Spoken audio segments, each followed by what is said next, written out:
Voices drift on winds untamed, words like spells that can't be named.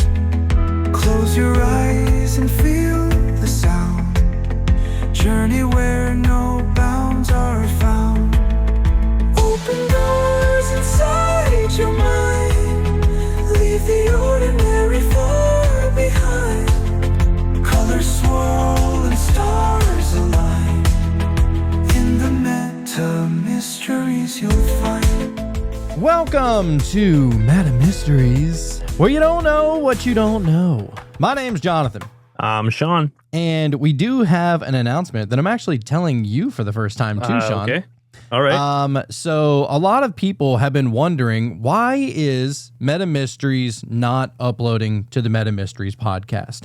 Mm-hmm. And that's because we did make the switch and we decided to meld in with the Cult of Conspiracy podcast. That my Cult of Conspiracy podcast has been kind of just a beautiful intertwining basket of so many different shows, and it's turned into a network. And so we thought, you know what, that would be a really good idea to bring Meta Mysteries over there. Yeah, it's not gonna vibe with everybody, but we still want to present it to people and get it in front of people, and just maybe they'll listen to it for the first time and they'll be like, not for me. Or maybe they'll listen to it for the first time and they're like, oh my God, I thought the Cult of Conspiracy was blowing my third eye all the way wide open, and here Meta Mysteries just decided to hype it up even more. So, and that's actually what we like to say. We like to say, once your third eye is all the way open from the Cult of Conspiracy podcast, where do you go from there?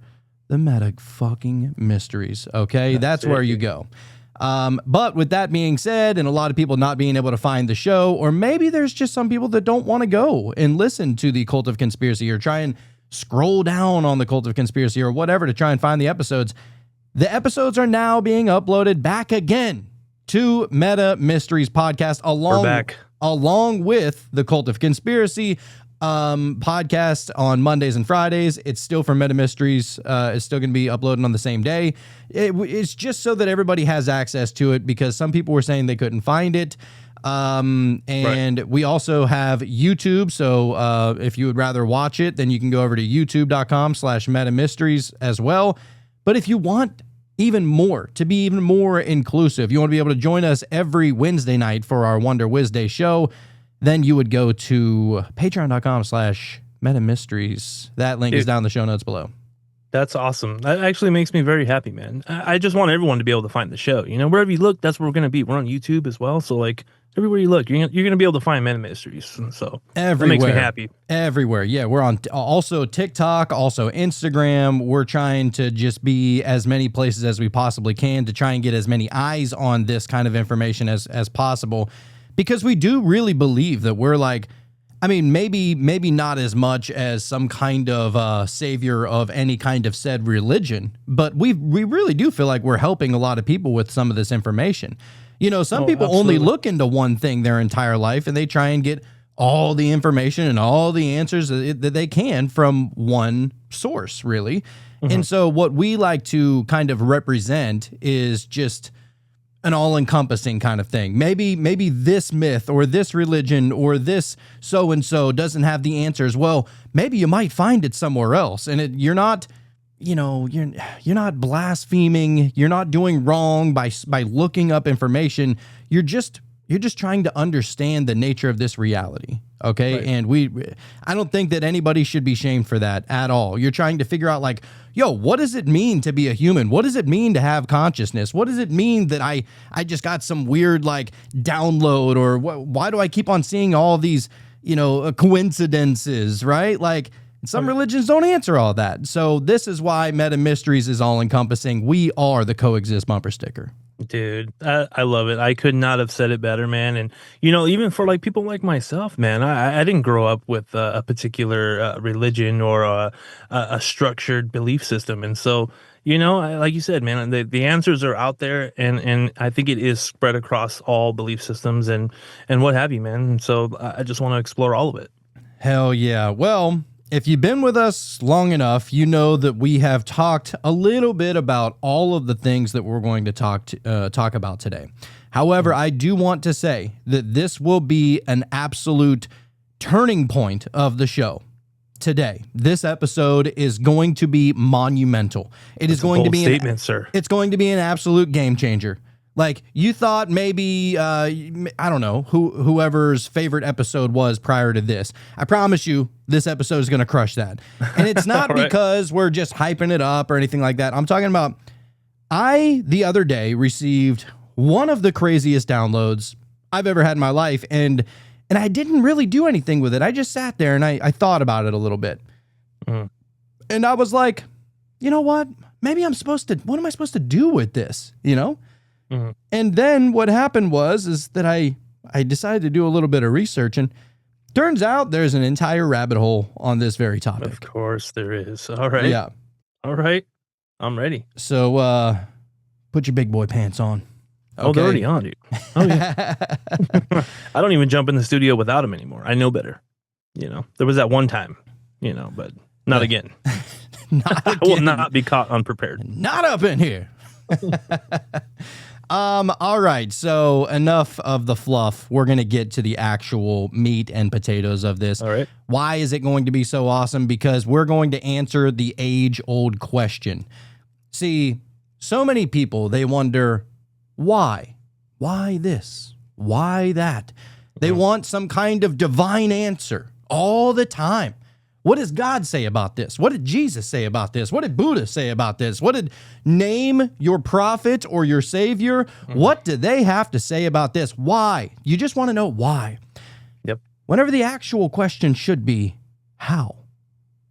Okay. That changes. And it sounds so I minute. feel like you can always ask why, no matter what. You can always keep pushing that, but why? You know? And so I like this. I want to see where this is going, man. So we're actually I've already thought of the title of this episode and everything. I have been obsessed with this information. Right. Okay. I love it. So what we're going to call this one is people were so obsessed with why that they never thought to think how. All right. I love it. Okay. All right. So the obsession with why. So humanity has always been obsessed with why. Why are we here? Why do we do bad things? Why would a God allow suffering? These are the questions that echo through temples, churches, and philosophy halls. But tonight we turn the mirror around. You don't ask why a TV works, why your car works, why trees grow, or why a dog barks. But you can learn how they work. So instead of why, we ask how. How does a TV work? How does a car work? How does a tree grow? And how does a dog bark? How do I access divinity? How do I align with my purpose? How do I become the miracle I've been waiting for? As Alan Watts once said, you are something the whole universe is doing. So what if gods, angels, and spirits weren't things to worship, but energies to embody? Wow. Okay. I'm liking this, dude. I'm liking it. Yeah, boy. All right. So, number one, and this is something that we have been trying to harp on till the cows come home. And that is that mythology wasn't meant to be taken literally.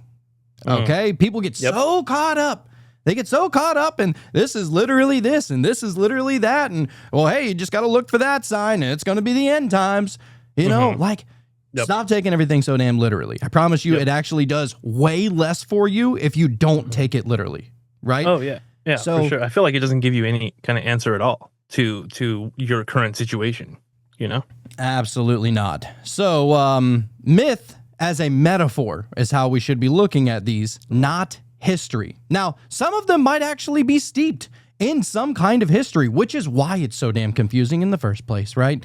Because, you can clearly see that 3.5, 4,000 years ago, there was a world flood.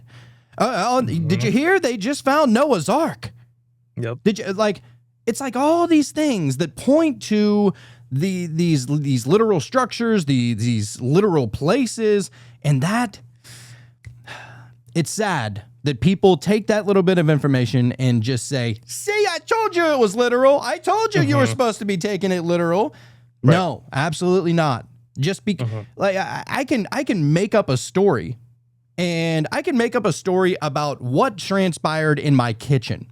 And I can tell you everything that was in my fridge during the time of that story. I can tell you what my dog was doing in that story. Now, just because I'm talking about my kitchen and my fridge in this fictional story, does it mean that you should take the entire thing literal, or that I was just trying to provide a little bit of insightful context, maybe? Exactly. Right.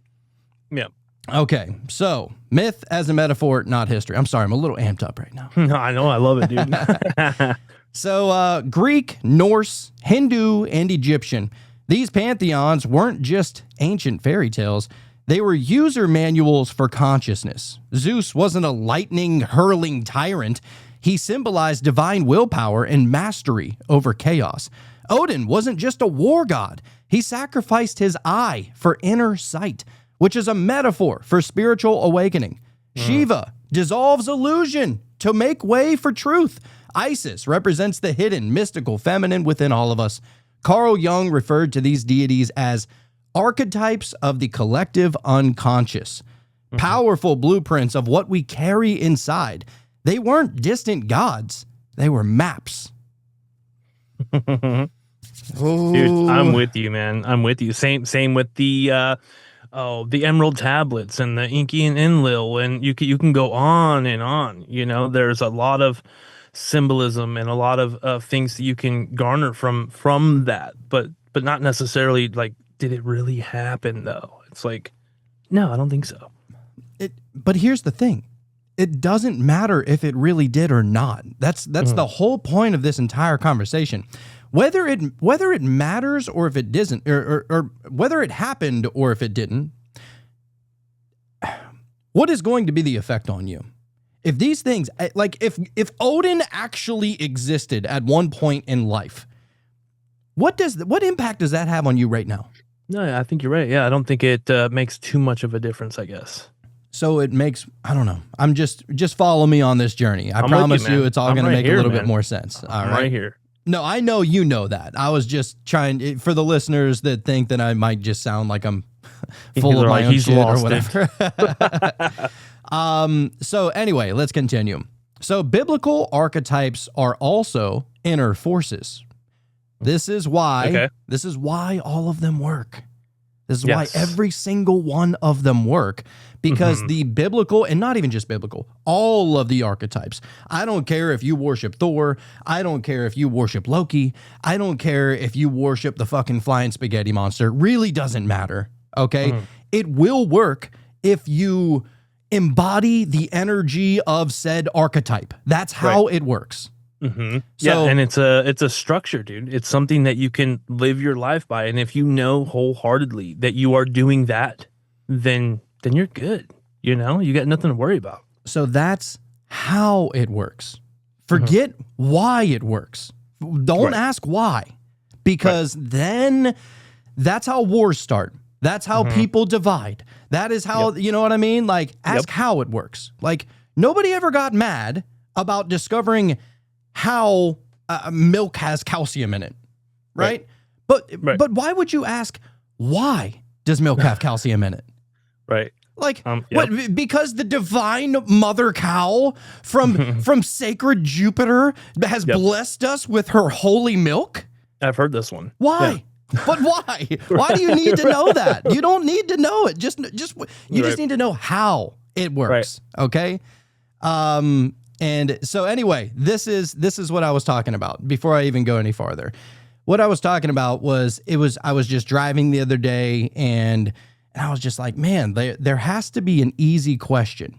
And this is something that I've been pondering, because my goal on this show is to try and take a lot of this information and simplify it so that we can all really chew it up and swallow it in easy to swallow pieces, right? Yep. Because a lot of it can be convoluted and a lot of it can be, difficult to really comprehend, especially if you're reading it in the language of 2,000 years ago, Right. Yep. So, so I was trying to think the other day as I was driving. I was like, what is the question that is going to simplify it as much as humanly possible? And I just got, maybe they should be asking how, not why. And I was like, that's interesting, and I'm not going to say that I received some kind of download from the Almighty. Okay. I'm not, I don't ask who or why. I just want to know how. Okay. Right. That's it. So as I received that, I was like, let me sit with this for a couple of days because I feel like there's somewhere I can take this. Okay. And then the insane level of research that I did for this show, the deep dives, the rabbit hole. I mean, I'm talking about like my consciousness was raised in researching this show, bro. No shit, bro. Like I'm happy, dude. This is that level kind of I'm stuff. looking forward to this. Because it just, sometimes you read some information and it unlocks something in your mind, you know? Absolutely. And as a matter of fact, you were kind of talking a little bit about that before the show, that something just unlocked in your mind today, right? Was that today? Yeah, that was today. I don't know if you want me to go into it, but basically I was talking to one of my coworkers, and he's of the Catholic faith, and the way that he was explaining to me, not necessarily all of his experiences, but just his unbinding faith, and what he believes in and how happy he is and the conviction and the sincerity behind what he was telling me. I literally could feel it coming off of him, and it's interesting because, one of my other coworkers, he's like in another religion, but it's kind of in the same vein, and they'll disagree, but he feels exactly the same way about what he believes in. And so I don't know. I just think one's like Christian and one's Catholic, Christian, right? Catholic, and they kind of like bump heads, because he's like, They're well, similar. you're wrong. Yeah. You're wrong. But like, because they can't do this and just, I mean, you can imagine the disagreements. There's some contradictions. Well, the or what have you, and so the Catholics pray to all the saints and everything, and the the Christians saints typically and don't. the Pope and the bishops and there's this sense of hierarchy of power and authority. Yes, That's rather. And so there's that. And then the other side is like, well, in the Bible, there's none of that. You don't have this authority to forgive someone's sins. And, it goes on and on. But however, they both believe what they believe without a shadow of a doubt. And they live their life by it, and it works. And they have happiness, and they have this just undying love for Jesus and for life and for, and so how am I going to tell them you're wrong? Because one, I don't know. I really don't know shit, and if they're living very happily, great. You figured something out and you're right. For you're right. And what I believe in, I'm right, and because if it guides me to feel like a certain way and life is going good, like on my way home, man, I was driving and I just felt super happy because I felt like it dawned on me. And I know that we have kind of glazed over this before as far as everybody kind of being right. And it's like, it just made me feel so happy because I was like, holy shit. And I'm getting goosebumps thinking about it right now because they are, Yeah, it feels good not to have to fight with somebody because of their beliefs, right? And we should all just be like happy that another person found that thing that gives them this almost supernatural feeling of being connected to divine, because that's ultimately what all of them are trying to do. 100%, dude. And you know what? The Jews feel the same exact way. The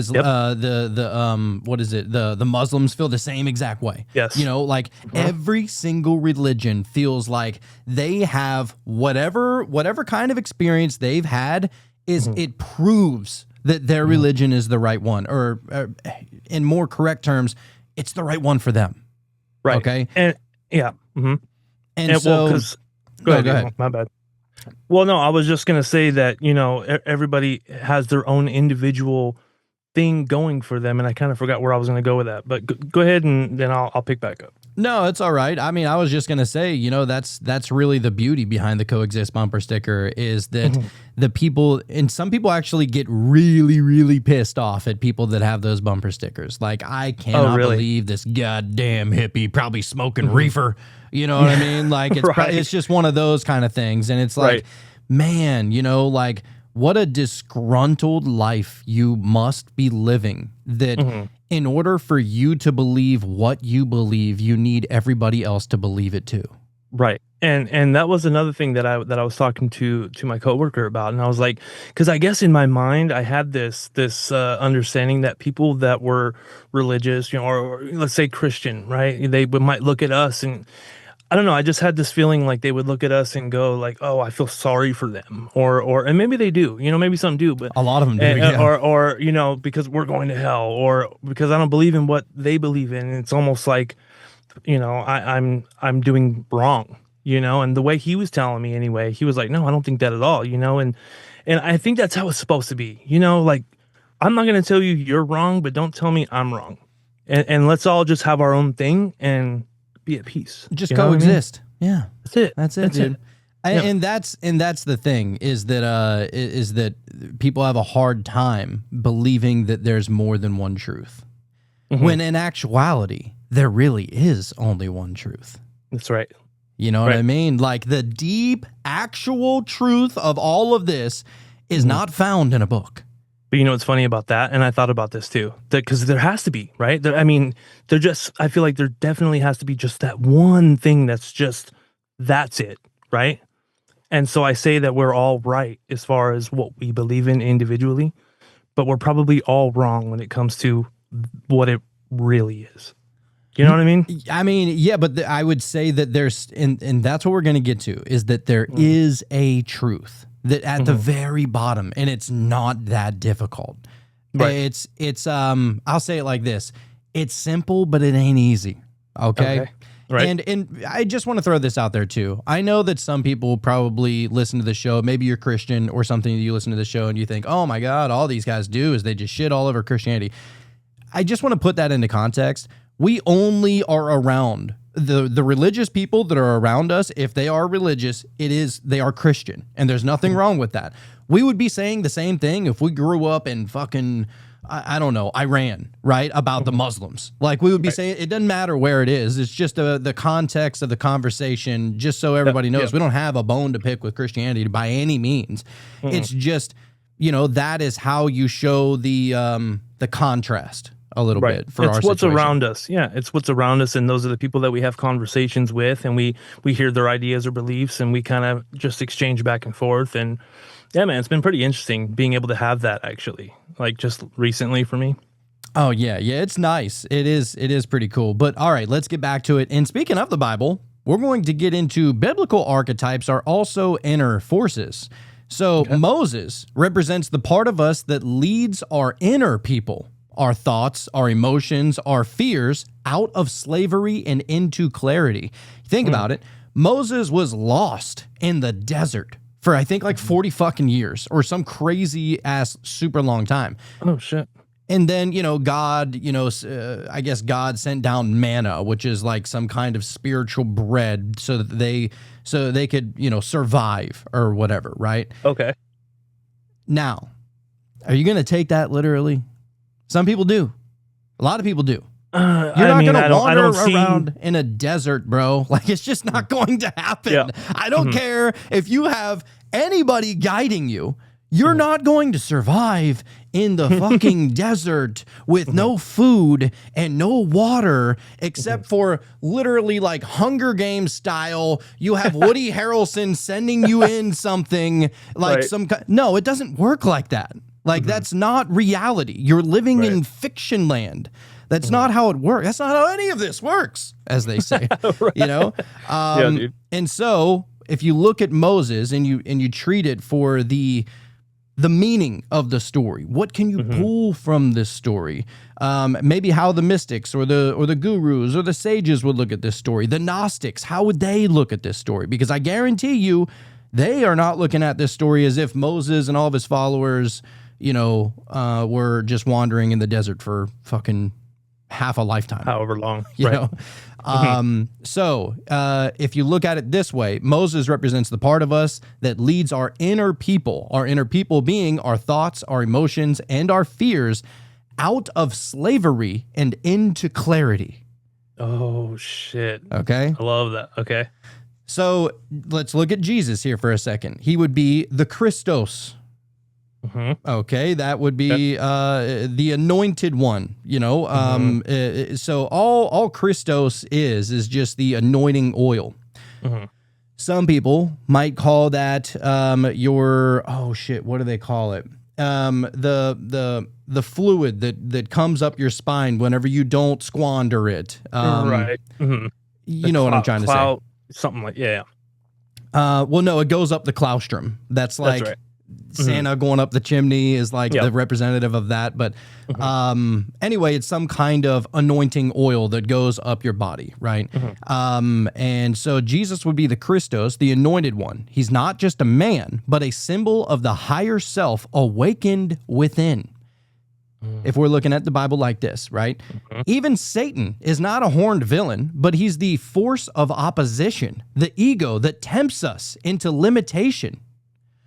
That makes sense, right? I mean, not today, devil, not today, Satan. Don't let me have a bad day. Well, what causes most bad days other than your own damn thoughts? If you're just walking around like a manifestation machine and you don't even know it and your subconscious is taking over and you don't pay attention to most of your subconscious thoughts because we have 60 fucking thousand of them per day, right? If you're not paying attention to them, well, maybe they just manifest without your knowing. Oh yeah, and then imagine not just the subconscious thoughts, but the thoughts that you were having consciously, especially if you're going through anxiety and you're just letting those thoughts just go around the carousel. You know what I mean? Just round and round, and before you know it, you're sick. You know what I mean? 100%. It's ease, dude. That's it. So and we brought up old boy here. Remember Bill Donahue we talked about? Yes, dude. I love that guy. But as Bill Donahue once said, the stories are not about them. They're about you. You are all of it. The one lost, the one redeemed, and the one who redeems. Love it.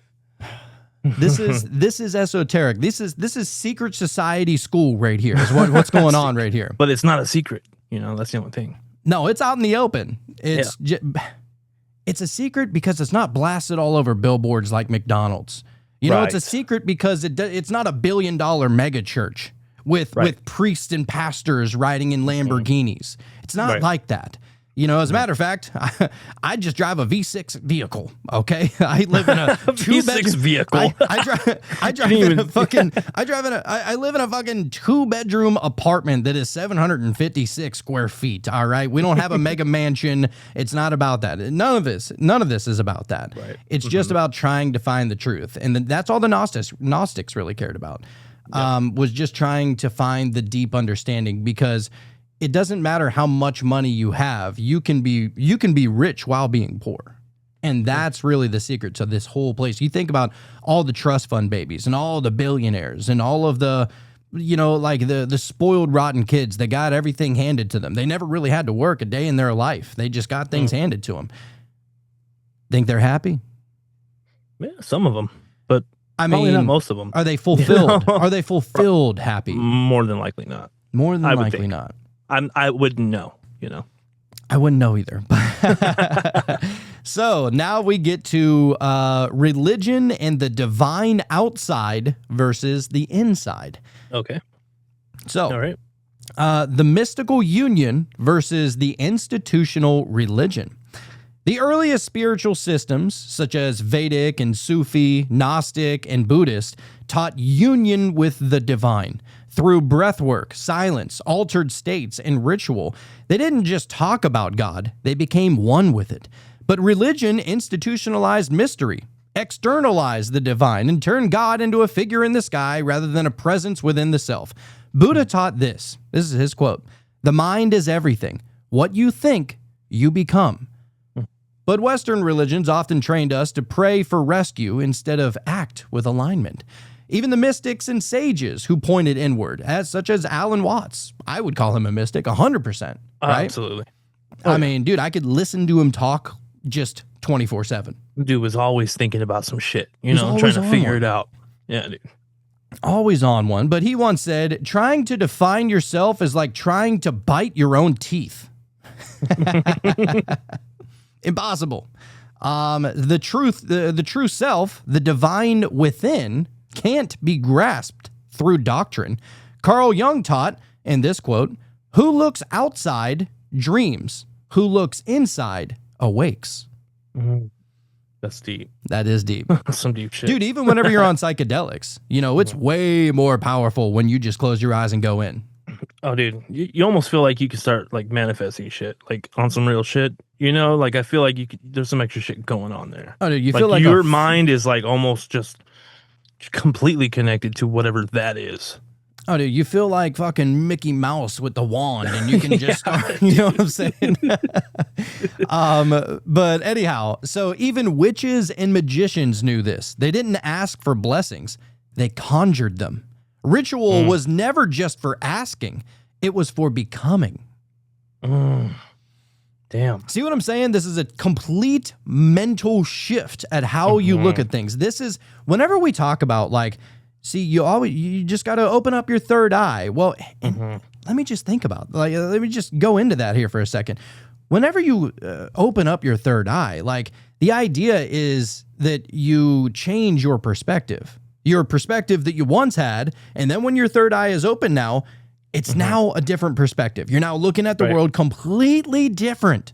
Okay. So whenever you're in your third eye and your pineal gland is working correctly and it's not corroded because now you have some sort of inner gnosis, you don't have to believe once you know. Right. Exactly. That's a completely different thing. So anyhow, onward we go, sir. All right. So how, instead of why, how to embody angels, gods, and spirits. These things are energetic templates. Think of Archangel Michael, for example. He represents courage and spiritual protection. You don't need to summon him. You become him when you speak your truth and defend your soul. Raphael is the frequency of healing. Thor is embodied when you stand in your power and don't back down. In witchcraft, this idea is central. You don't worship archetypes, you invoke and become them. You align your energy, your breath, your intention, and you step into their essence. Think about that. Step into their essence. Literally, you become as, this is why whenever people are like fighting demons or, they got some scary shit going on, they call on Jesus, right? Well, think about this. WWJD. If you are becoming the essence of Jesus, what would Jesus do? Right? You're embodying Jesus. Cast you back to hell, Satan. Right? Like, you don't even need Jesus to come. You just took on his essence because now you spoke his name, and his name has a certain essence. It has a certain frequency. It has a certain vibration. And you know that you're not going to lose if you have Jesus. You know that you're not going to lose if you have Buddha. You know you're not going to lose if you have so-and-so. It doesn't matter.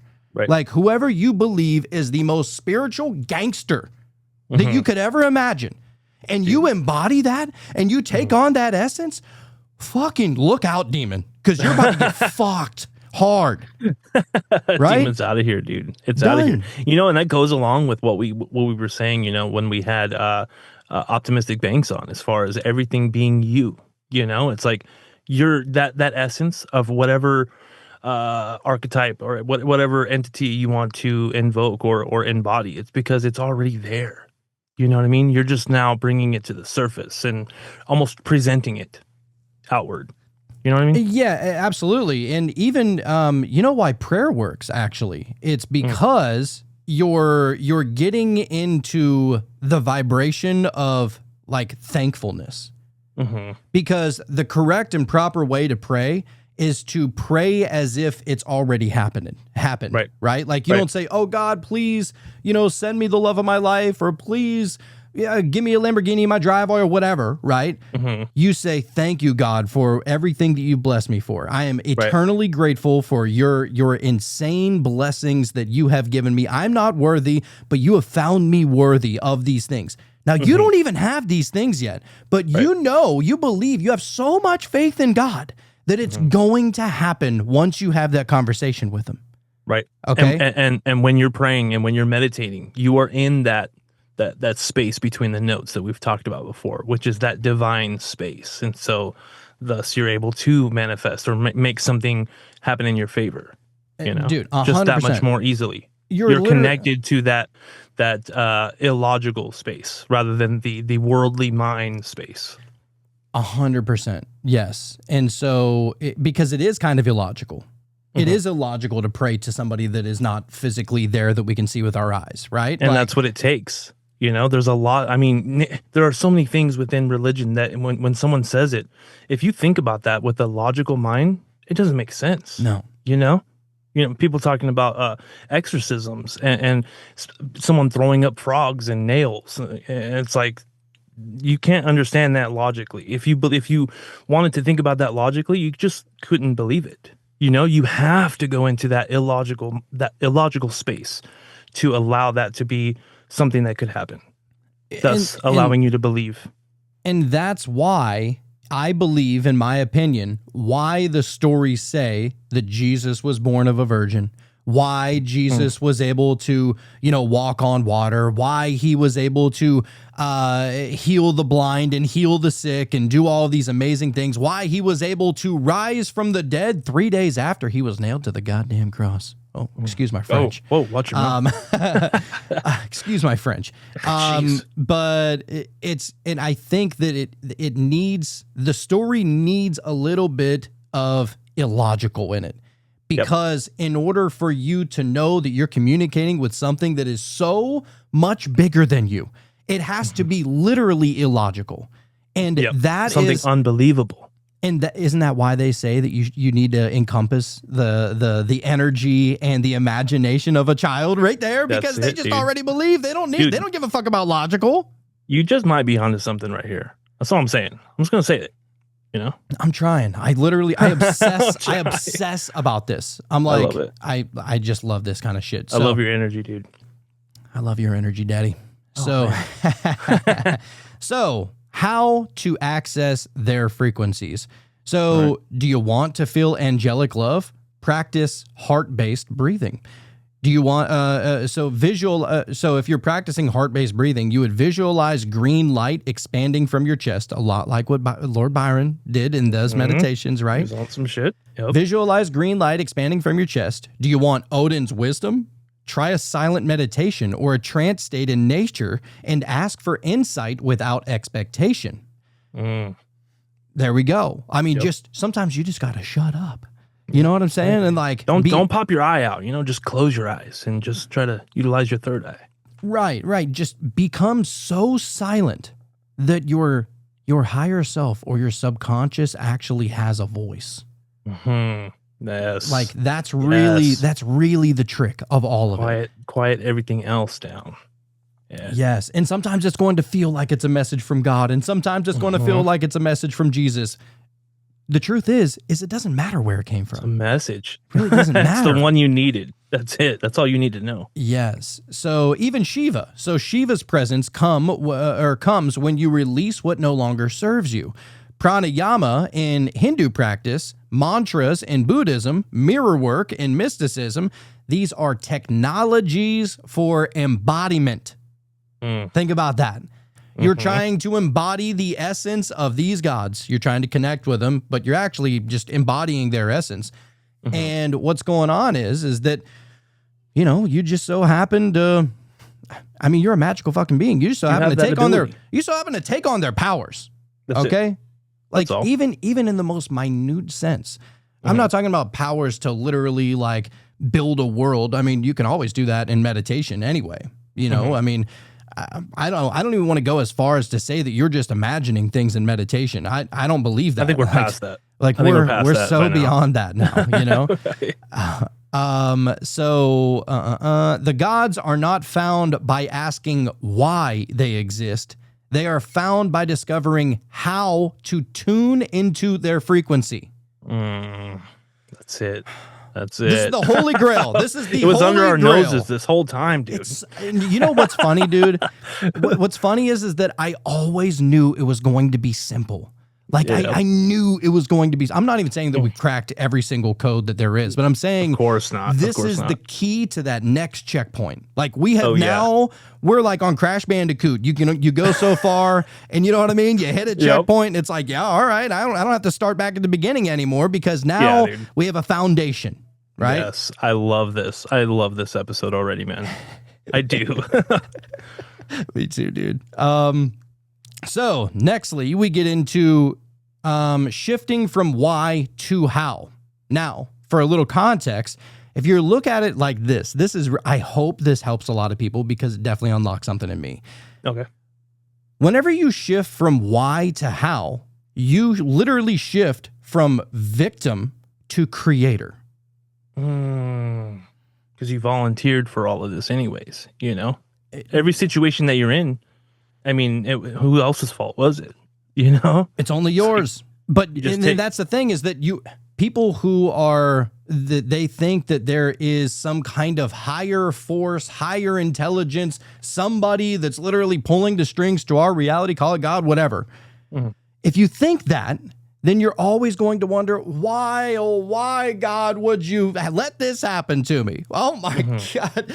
It's literally out of my hands. I just got dealt a shitty hand. I asked God. Don't ask me, right? Right. However, whenever you say, how, changes the story. Because now you can't play victim. Literally. Right. And it's more pliable now, all of a sudden. And not only whenever you ask how, it's that once you figure out how to do something, you literally create. Think about it. So for the longest time, I mean, I'm not going to lie to you, dude. I'm self-trained at learning about how to do all of this podcast, all this computer, all of this mixer, all this shit, right? Very self-trained. I was horrible ass in the beginning. Like, I mean, I couldn't get the sound right. I couldn't get the audio, the video. I didn't know how to post. I didn't know how to, share it on social media, any of that. Like, but you know what I did? I didn't say, why, God, did you not give me a brain strong enough to be able to figure this shit out? No, I didn't say that. I just said, how do I do it? Right. How do I do it? Yeah. So dude, one thing at a time, dude. So then we became creators, right? That's it. That's it. All right. Holy shit. So when you ask, why did this happen to me? You remain a character in someone else's story. When you ask, how can I grow from this? You become the author. The difference is night and day. This is the secret that religions feared. If people stop asking why and start practicing how, they become free. In Buddhism, the Eightfold Path, we did a show on that. Yep. In Buddhism, the Eightfold Path is a how-based roadmap. In witchcraft, spell work is how you turn your intent into reality. In psychology, Carl Jung taught individuation, the process of becoming whole, not by asking why, but by integrating shadow and light. Very important, man. Very important. Yes. So there are some daily practices to reinforce the shift, and we're going to dive into that in more depth here a little bit later, but this is kind of just a little bit. So instead of praying, why won't the universe help me? Ask, how can I serve the universe today? Instead of, why don't I have what I want? Ask, how can I become the person who's aligned with it? Then you want to journal your thoughts. Declare your archetype of the day. Use affirmations like spells. Bill Donahue once said, we were told to bow our heads and pray, but what happens when we lift our heads and become? When you stop looking up for answers and start looking in, every single thing changes. There's a lot of and I'm probably one of those people as well. I definitely have been, as far as, wishing that I could do something. Like, I think it was just the other day, I was telling my wife, I was like, I wish we were watching basketball, and I was like, man, I wish there was one thing I could do that these guys do like they do basketball, as far as how good they are. I mean, they're at the top level of this sport, and I was like, I just wish I had that one thing that I was just like the motherfucker of, you know what I'm saying? It's like, and immediately, instead of just leaving it there and feeling bad for myself, I was like, oh, I guess I could, but I would have to just practice that one thing over and over and just immerse myself in it, and then I would be, and I was like, so I just shut up, I was like, fuck, it's like, I ate my own words. It's I know what I need to do, and we all just need to find that thing, and then just keep doing that thing, and you'll figure it out. I mean, whatever you aspire to be. Now, realistically, I'm 5'10". I'm never going to dunk. So basketball is probably not in the cards for me. Right. So, I mean, within reason. Yeah, of course. Within reason, but sometimes out of reason. Because I'm going to be real with you. Whenever I first started podcasting, I knew that this was what I was going to do. Like maybe at a subconscious level, maybe I wanted to believe that, but there was always people like, dude, you're fucking 30 something years old. I think I was 30 whenever I started, as a matter of fact. Like that even matters at all. Exactly. And I was 30 whenever I started, and people were like, man, you really think, like, and they would almost feel bad for me for believing it. You know what I'm saying? Right. Like, Aw, he they'd thinks be like, he can do something. you know what? I'm going to just say it, you know, like, you can do it, man. You can do it. It's like, I know. It's just going to take a little bit of time. That's all. Because I firmly believe that if you give the things that you love enough love and enough time and enough effort and everything that requires, like, I don't know, whatever requires perfection or perfecting something in your mind, like, you know what it takes. Like, like you would know. Like, for example, have you ever played a guitar? Yes. Yeah. Okay. What is an instrument that you never played? Probably, I don't know, saxophone, let's just say. Okay, saxophone. And it would be an awesome, you know, it would be awesome to learn because those things sound awesome, right? Yeah. And you know, with how your mind works, that it would probably take a lot of time to go into it. Like if you set out and you said, you know what, maybe you watched a movie and there was somebody playing a saxophone and it really inspired you to want to start playing, and not only just start playing, you want to play as good as him, right? Or as good as her, whatever. Right. But you would know whenever you bought that saxophone, because that's obviously got to be the first step, you would know that whenever you bought that saxophone, okay, if I'm trying to get there, I need to work on this at least 6 hours a day. Every day, I need to obsess about it. I need to think about it. I need to bathe myself into it. I need to literally think about it whenever I'm on the porcelain throne, right? I need to think about it in my dreams. I need to think about it whenever I'm at work. I need to be researching it. I need to obsess about this in order for me to get good at this thing. So you already know how you would perfect the saxophone. You know what I'm saying? Yep. And where do people go wrong though? They don't do all that. You know, they try it, you know, they might take a few lessons and then kind of, I'm not as good as I want to be, but they want to be good right away, you know, and it's kind of discouraging. And so it takes time. That's the thing is that, yeah, some people take to some things a little bit easier than others for sure. But I'll tell you what, dude, I'm the last person to tell you, like, I don't believe that, like, I don't know. I mean, sure that there's like a less than a tiny minute % of a chance that somebody is born great at something. And I think that literally greatness it's a skill that is learned through obsession and dedication and love. Like it's not something like Jacob always says, oh, you know, there's a lot of bullshit psychics out there, but I do believe some people are born psychic. I'm like, I don't think so. I don't think anybody's born a way. Right. You know what I'm saying? I mean, I could be wrong on that. It's something that's honed. I mean, yeah, there might be, you know, but yeah, I feel like in everything you have to put that time into it. You have to pay attention. You have to put your attention into it. There's something that you have to, because nothing's free, dude. You know what I mean? You have to put something into it to get something back. Oh, dude. I mean, even think about it. Like, I'm a huge NFL fan, right? I have been obsessed with the NFL ever since I can remember. Think about it like this. Tom Brady, who is arguably, probably, I don't even want to say arguably, he is the greatest quarterback of all time. He has the most championship rings. I mean, he was the league's MVP numerous times and is literally known in the NFL as the GOAT, right? This fucking guy was a 6th round pick. Okay, a 6th rounder, which is the second to last round in the NFL draft.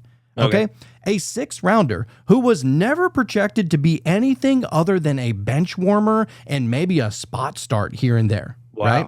You literally you see him at the combine before he's getting ready to get drafted. He runs like a 5 flat 40, which is literally slower than the linebackers and shit. It's slower than syrup that pours out of the bottle. Like it is molasses, bro. Like how like sickeningly slow that is, even for a quarterback. He looked like you would see him like take his shirt off. You'd be like, get this fucking dad bod off the field. This guy? Like, who is this guy? whose uncle is this? You know what I'm saying? Like, Right. That's what you would think. And then, oh, no big deal. He goes on to play for 20 some odd years and win 6 Super Bowls. Right. It's all about the obsession. And that's, and I'm not even just talking about sports. I'm talking about even this stuff. Like if you want to really fully harness it and understand it, you got to obsess about it. And then and this is the thing, like mystery schools were a real thing. I mean, I think they probably still are, but I think we live in the day and age of information to where you have the mystery school literally in the black mirror of your pocket. Like it's there. It's just, it just needs you and your attention. That's it. Yep. Like it's all there. So anyway, all right, let me stop flapping my gums over here. We'll get back to the show. So you are what you've been searching for. You've chased angels, you've worshiped gods, you've begged the universe for signs, but the ultimate sign is you. You are the vessel. The kingdom of heaven isn't a far-off realm. It's encoded in your DNA, your breath, your will, your imagination. The gods were never trying to rule you. They were trying to remind you. So we're going to take this into our dreams tonight. I want something like if you're listening to this before bed, like consciously go into this dream world knowing this, even if you have to believe it first. Okay. So, and just say this, and this quote right here before you fall asleep, just say this. I no longer ask why the gods created me. I ask how I create as the gods did. Oh. All right. I'm going to try it, dude. That's it, dude. So now we're going to explore how your divinity connects to magic, the law of attraction, manifestation, Neoplatonism, and pantheism, because those are some of our favorite ones. Of course, right? Neoplatonism. Yeah. So magic, the art of becoming divine through will.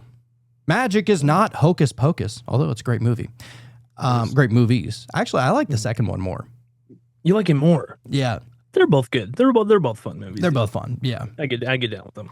So magic is not hocus pocus. It's focused will combined with intention. In its truest form, magic is the art of aligning your internal state with an external outcome. Rituals, symbols, and incantations are just tools for one goal: to embody a new reality from within. The wand, the candle, the circle, these aren't what create the effect. You do. When the magician performs a ritual to quote unquote summon power, they're actually activating a dormant archetype inside themselves. Aleister Crowley, I mean, say what you will. Say what you will. I mean, yeah, he was a shithead, but he was one of the more famous magicians. Yep. Aleister Crowley famously said, "Magic is the science and art of causing change to occur in conformity with will." And that will isn't about ego. It's about soul. The real power of magic is in the embodiment of gods and angels through aligned vibration and focused intention. Literally, you're aligning your essence with whatever you imagine their essence would be. And you're just like legit embodying that. Yeah. Right? And look, I'm totally fine if anybody wants to come and challenge this thought process. But what I will say is before you challenge it, just try it. See if it works. Just try it. See if it works. Okay, Yeah, that's dude. all. Actually, I wouldn't mind having some people up, that have a very different opinion with how we kind of vibe, Like I feel like that's what helped me grow a little bit just kind of recently with this new job and meeting new people and all. Oh yeah. It's a really good tool to have somebody that's going to contradict your own philosophy and your own spiritual insights, because whenever you have people that contradict or just argue against it, maybe now, because ultimately it's just like Optimistic said, every single person, every single conversation, every single thing that happens outside of you, let's just say it for that, because nothing's really outside of you, but the illusion gives off that it is outside of you. Every single thing that happens outside of you is just mirrored from the depths of within you. Sorry. that makes so much sense, just with how my day went today, how my drive home went, and now this beautiful episode that you're presenting. It's just like almost what and what, you know? Hey, dude, shit just Doesn't even make sense. It really. doesn't just happen, you know? I know. Ain't no coincidences up in here. So yeah, we got into Aleister Crowley. The real power, did I read that? No. Okay. So when you become the healer, the warrior, or the oracle, your world begins to reflect it.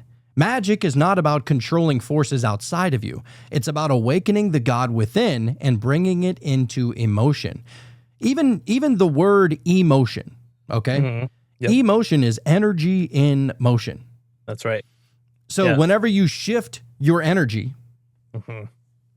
it's an emotion. It's literally, by shifting your energy, it is an emotion. It's so simple. Yep. Okay. Yeah, I just learned that like very recently. Somehow I didn't know this. Like you told me about this like a week ago or less. And I was like, oh fuck. That's it. Actually, I'm not going to lie. I got that one from Bashar, but he's probably not even the first one either. Oh, I'm sure.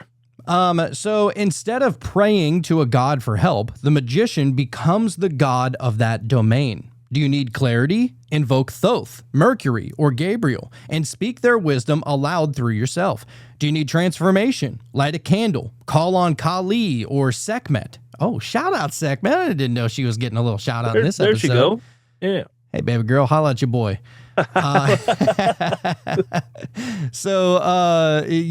Do you need transformation? Light a candle, call on Kali or Sekhmet, and dance like fire is rising through you. This is the how of divine becoming. I like how they phrase that. This is the how of divine becoming, a system for tuning your frequency to the exact wavelength that shifts reality. Look, I mean, we talk about it all the time about how this place is some kind of matrix. It has to be some kind of simulation or some kind of dream world or some kind of magical fucking illusion, call it the Maya or whatever, but reality is not what we thought it was. If we're really trying to figure out what is the core, what is reality? How does reality work? Instead of asking, why does gravity work? Right. Who would ask that? Why would you ask, why does a tree grow? You know what I mean? Like, right. Why does a grasshopper fucking chirp? Just say how. That's right. Just say how. Like everybody's looking for this philosophical, trying to understand it in such a, and I love philosophy as well. Right. But like this weird philosophical way of like just outright coming out and saying that you're never going to be able to understand it. It's like, I literally since the beginning, I've always said that I don't accept that. I just don't accept that I will never be able to understand. Like there has to be a core truth that we can get to. Right.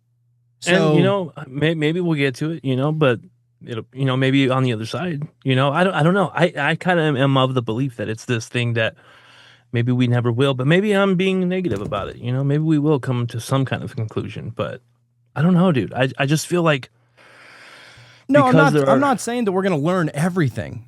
But I'm saying what the truth is, whatever it really, really is, without any kind of allegory or any kind of whatever. I just don't know if it's ever something that we will fully grasp. Like I don't know. But that's just me, at least as of right now.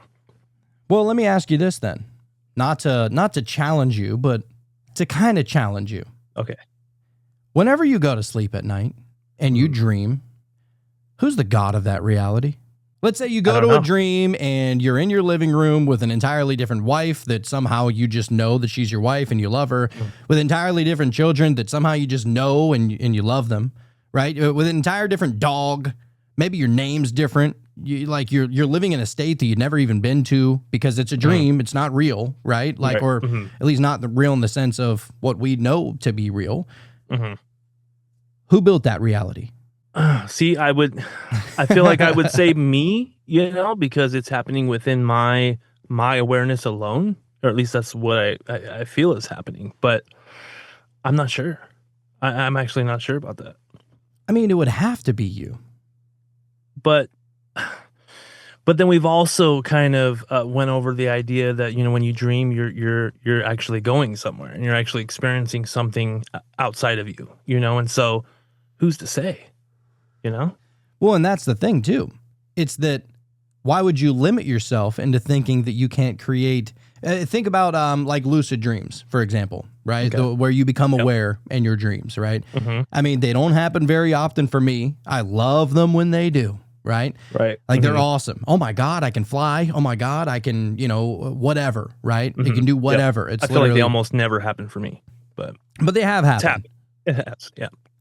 So if you're the only one that is aware in that reality that it is a dream, who's that's the God? interesting. Who's the God of that That's- reality? That's interesting. Yeah, when you put it that way, it makes so much more sense. So You know? that's why it's so important to come to this level of awareness in this reality Awareness to where That's you're right. not looking outward, to where you don't have to question like, well, I don't know how this reality is made. Now you just know.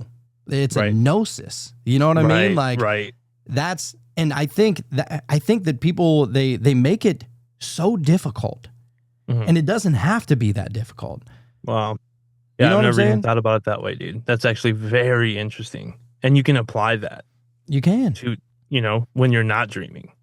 Dude, I'm That's telling dope. you, they're like, and I freaking love Optimistic Banks. Like, he Hmm. is one of just the best people. Dude, I've been bumping his music hard lately. Like, Hey, crazy. Have you heard that one? that's one his of my most favorites. famous one. Yeah, That's my favorite. Yeah, I love it. it's a good one. I like the 333 song. Have you heard Yeah. that one? It starts on 33333. It's so awesome. Dude. But there's just the way that he looks at this reality and how it has like literally changed his reality in so many ways. And it's so simple. It's Yep. so simple that like that pantheism kind of everything is one kind of identity. Like that just it simplifies it in that sense. I mean, he even says, you know, like life is but a dream. It's like, oh, fuck. You know, like, how is it that we have so many synchronicities? How is it that I have a day that almost perfectly aligns with what we're going into today, and almost having just this clearer understanding that we can have that coexist bumper sticker. You know, it's possible.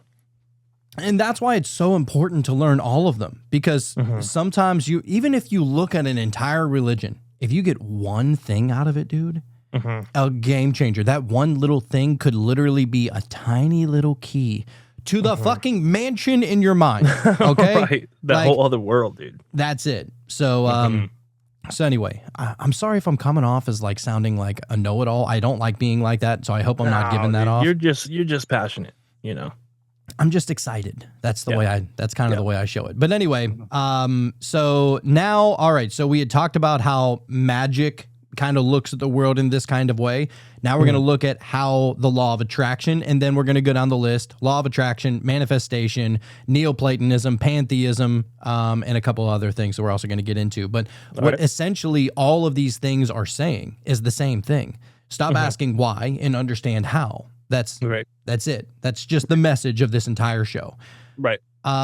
So the law of attraction, consciousness creates, oh, fuck me. This is a solid line. Consciousness creates the mirror. Yep. I believe that. This is I the believe law of that. attraction. Exactly the law of attraction. Yep. Yep. And if you are, let's say you believe in something, right? Or let's say, and I was talking to my coworker today about this as far as, because, you know, in his religion and of course a couple others, you know, demons are a very big thing. I mean, they have exorcists for this kind of thing, because obviously you would need an exorcist if demons are getting into people.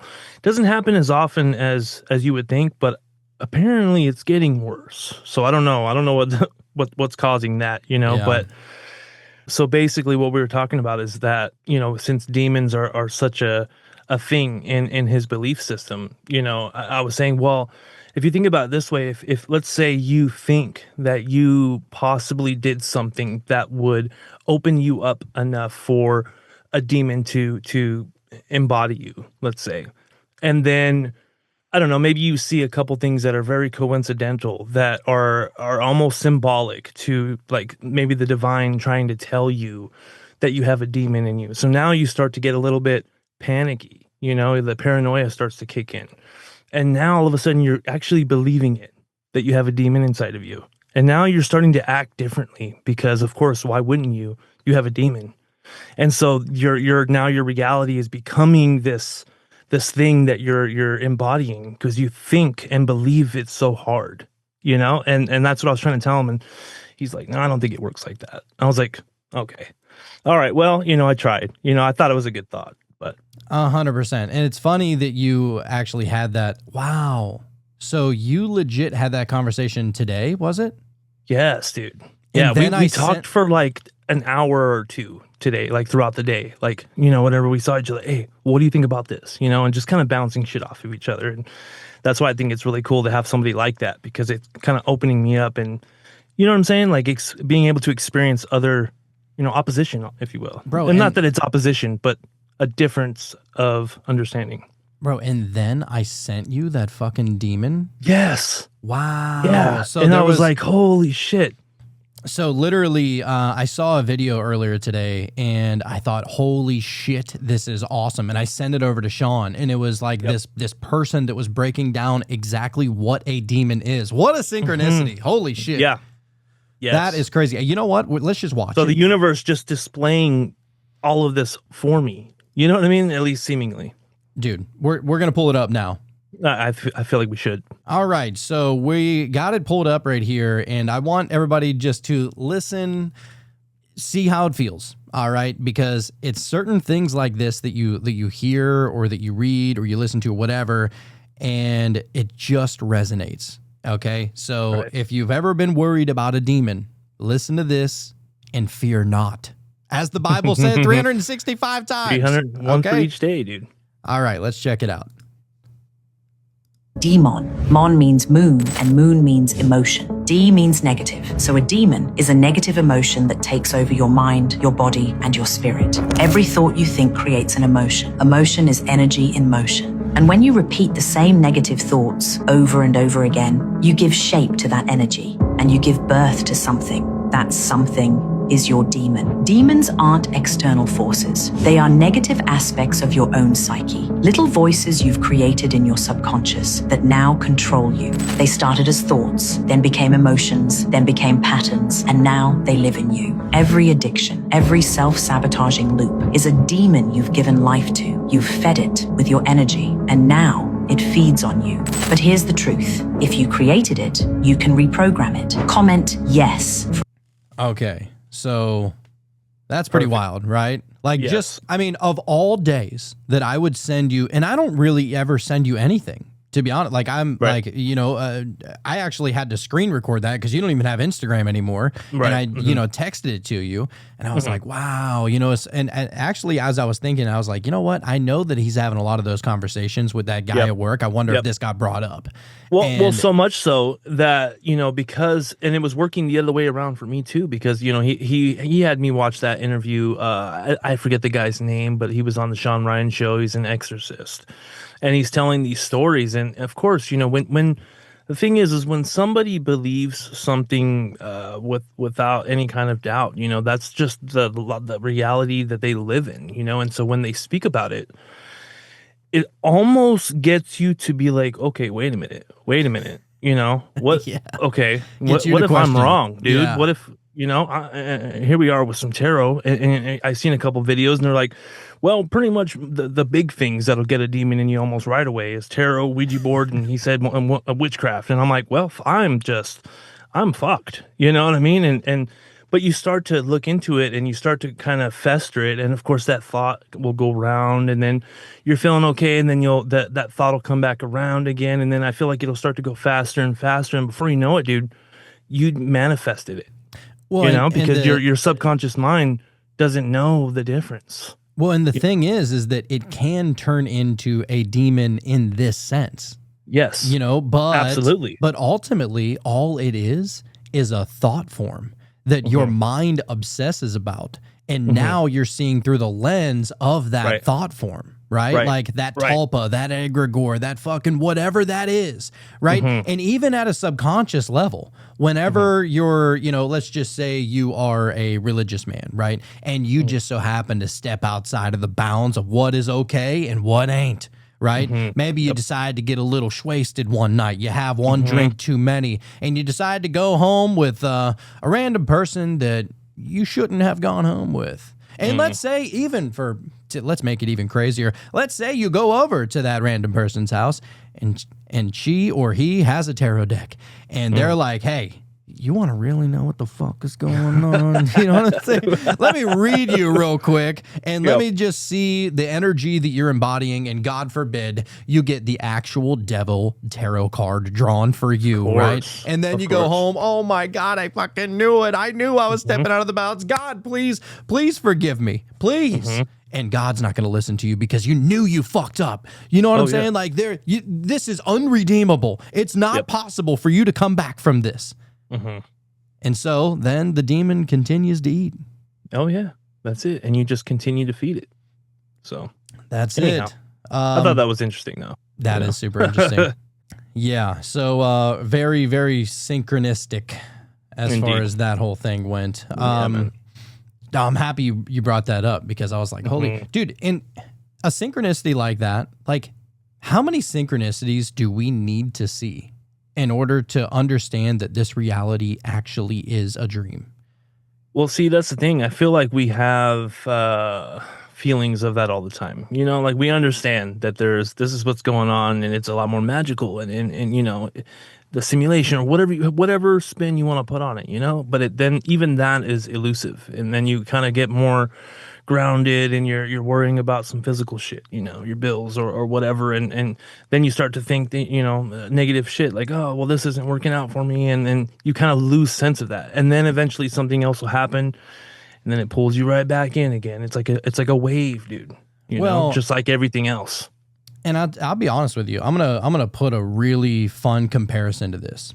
Okay. So I think what's really going on when people see continuous synchronicity after synchronicity after synchronicity, continual manifestation after manifestation after manifestation. It's like these subtle underlings of things that are going on in reality that you almost don't want to pay attention to because the reality that you build in your mind is so structured and it has a great foundation. And you don't need these things wrecking that because you're finally comfortable. You finally have it all figured out, right? But ultimately, you know what that reality actually is? It is the Beauty and the Beast syndrome known as Stockholm Syndrome, okay? It's not real. Like the reality that we are, that we think that we're living in is a Stockholm Syndrome, right? So if you're not getting to the absolute core of what this reality is, you're saying, hey, I'm okay. I'm okay, like living in this fictional reality that I built for myself. Right? Like, think about it like this. There are couples out there, I know a lot of them, who, let's just say the man has been cheating for a long time, right? Okay. Maybe the wife has even caught him in the act, whether texting or emails or maybe in the physical act. You catch them, right? And the wife, or let's just say the wife, because this is what I'm more familiar with. Men cheat a lot more than women. Let's just be real. Okay. And not in all cases, but in most cases, I would say. So the wife knows all of this, but you know what, dude? That husband or that boyfriend or whatever has said, you can't make it on your own. It's not possible. Like, you cannot live without me. You will literally cease to exist. You will live in a cardboard box if it wasn't for me. Okay. I mean, yes. So you caught me cheating. So what? I come home to you every night. Who cares? Right? That kind of mentality. And so the wife just eventually is just like, you know what? I think you're right. I don't think that I can make it on my own. I don't think that I could be able to go and make $1. I don't think that I could pay my own rent if I decided to go get a job. I don't have any experience. I've been with you for so long. I have no experience in anything. Right? Right. That woman is Stockholm Syndrome. She's seen all the signs that she needs to see. She's gotten all the proof that she needed to see in her life. Yep. But what does she do? She pretends that she didn't see it. Okay? So if we can take that story and apply it to spirituality. Okay. A lot of people are that way whenever it comes to spirituality. Yep. Yeah, I see the signs. Yeah, I see the synchronicities. Yeah, I know it's weird that I keep on seeing 444 or 333, and I know that that's my number, and I know that the universe or God or Jesus or whoever is talking to me. Yep. I just don't know why. You know why. You know why you're seeing it. And it's just that actually it doesn't even matter why. It's how. How are you seeing it, right? Yep. How are you seeing it? The answer is it's because this fucking reality ain't what you thought it was. Right. This reality is but a dream. Mm-hmm. And it's such an intricate dream to where it is the mirror. Yeah. That the consciousness created this reality. As we said, that's why we went so hard on all that DMT research, because we're trying to figure out, like, what can DMT teach us about this reality? Well, we figured it out, that it only, our regular brain is only capable of working at 5 to 10% as opposed to 90% on DMT. So what that showed us is this reality is the reality that we experience whenever we are quote unquote sober is the illusion. Well, if it is the illusion, or at the very least, I'm sorry, I don't mean to cut you off. At the very least, it's just a sliver. You know what I mean? Like, I wouldn't even say that, and maybe it's not even just the fact that it's an illusion, but it's just part of it, because it's definitely a part of it. You know what I mean? I don't even want to say that. I think that if you're looking at anything and you only have 10% of the information, but you're seeing it as if you think that it's 100% of the information, okay. All right, that's an illusion. That's 100% an illusion. Think about the people who are like bipolar or schizophrenic. We can all look around in this room and say, yeah, that's a window. We can agree on that, right? So we can say that's a door back there. That's a TV mounted on the wall. That's a computer right in front of me. We can agree on these things, right? That's about 10% of the real truth of the reality. Meanwhile, the schizophrenic is seeing goblins fucking crawling on the walls. Yep. That's It's always got to be goblins, dude. or something. You know what I'm saying? Like, there's always something extra. And so that's not reality. You know what I mean? Like, well, it might be the reality. I don't fucking know what it's reality their is, reality. That's the thing. It's their reality. Yeah. Right. And so we could say that this reality that we live in is the human reality. Because, I mean, we're not just the humans, as we talked about before. Actually, I heard this one awesome quote, and I believe that it was actually in in one of the Optimistic Bank songs, and he it might have been from Alan Watts. Now that I think about it, where he goes, "When you pour water into a glass, it becomes the glass." Right? Yep. So, is water glass? No. No. But that's where it's contained. You know what I mean? Right. Okay. But whenever it's in the glass, I mean, hey, you don't know anything otherwise. You're just looking at it. Hey, it just looks like a glass. Looks like there's something in there. Right. But the water, it didn't really have a say so about where it wanted to be poured. It was just like, all right, yeah, I guess I'm going here. You fucking pushing me here. Right. But that's not all the water is. And that's kind of what I'm trying to say here is that the information that we have is through human eyes. And yes, that is correct. As a human, you're not going to figure it all out. Right. And so as a human, this is the reality. This is the world of the humans. Right. But the reality of the situation is that we are not that. We are temporarily that.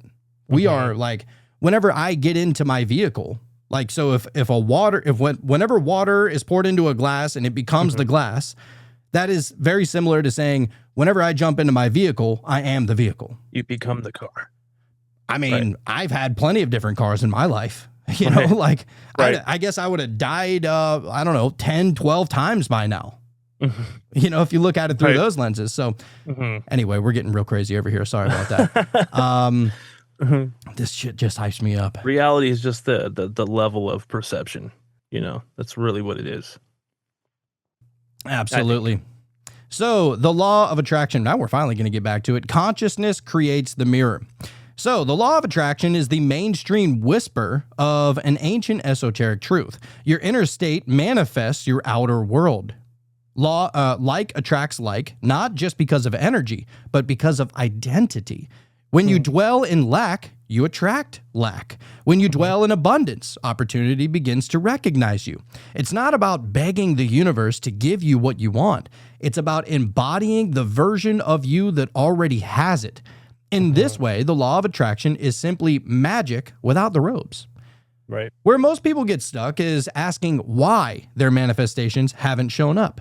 But the real question is how they are showing up right now in subtle ways.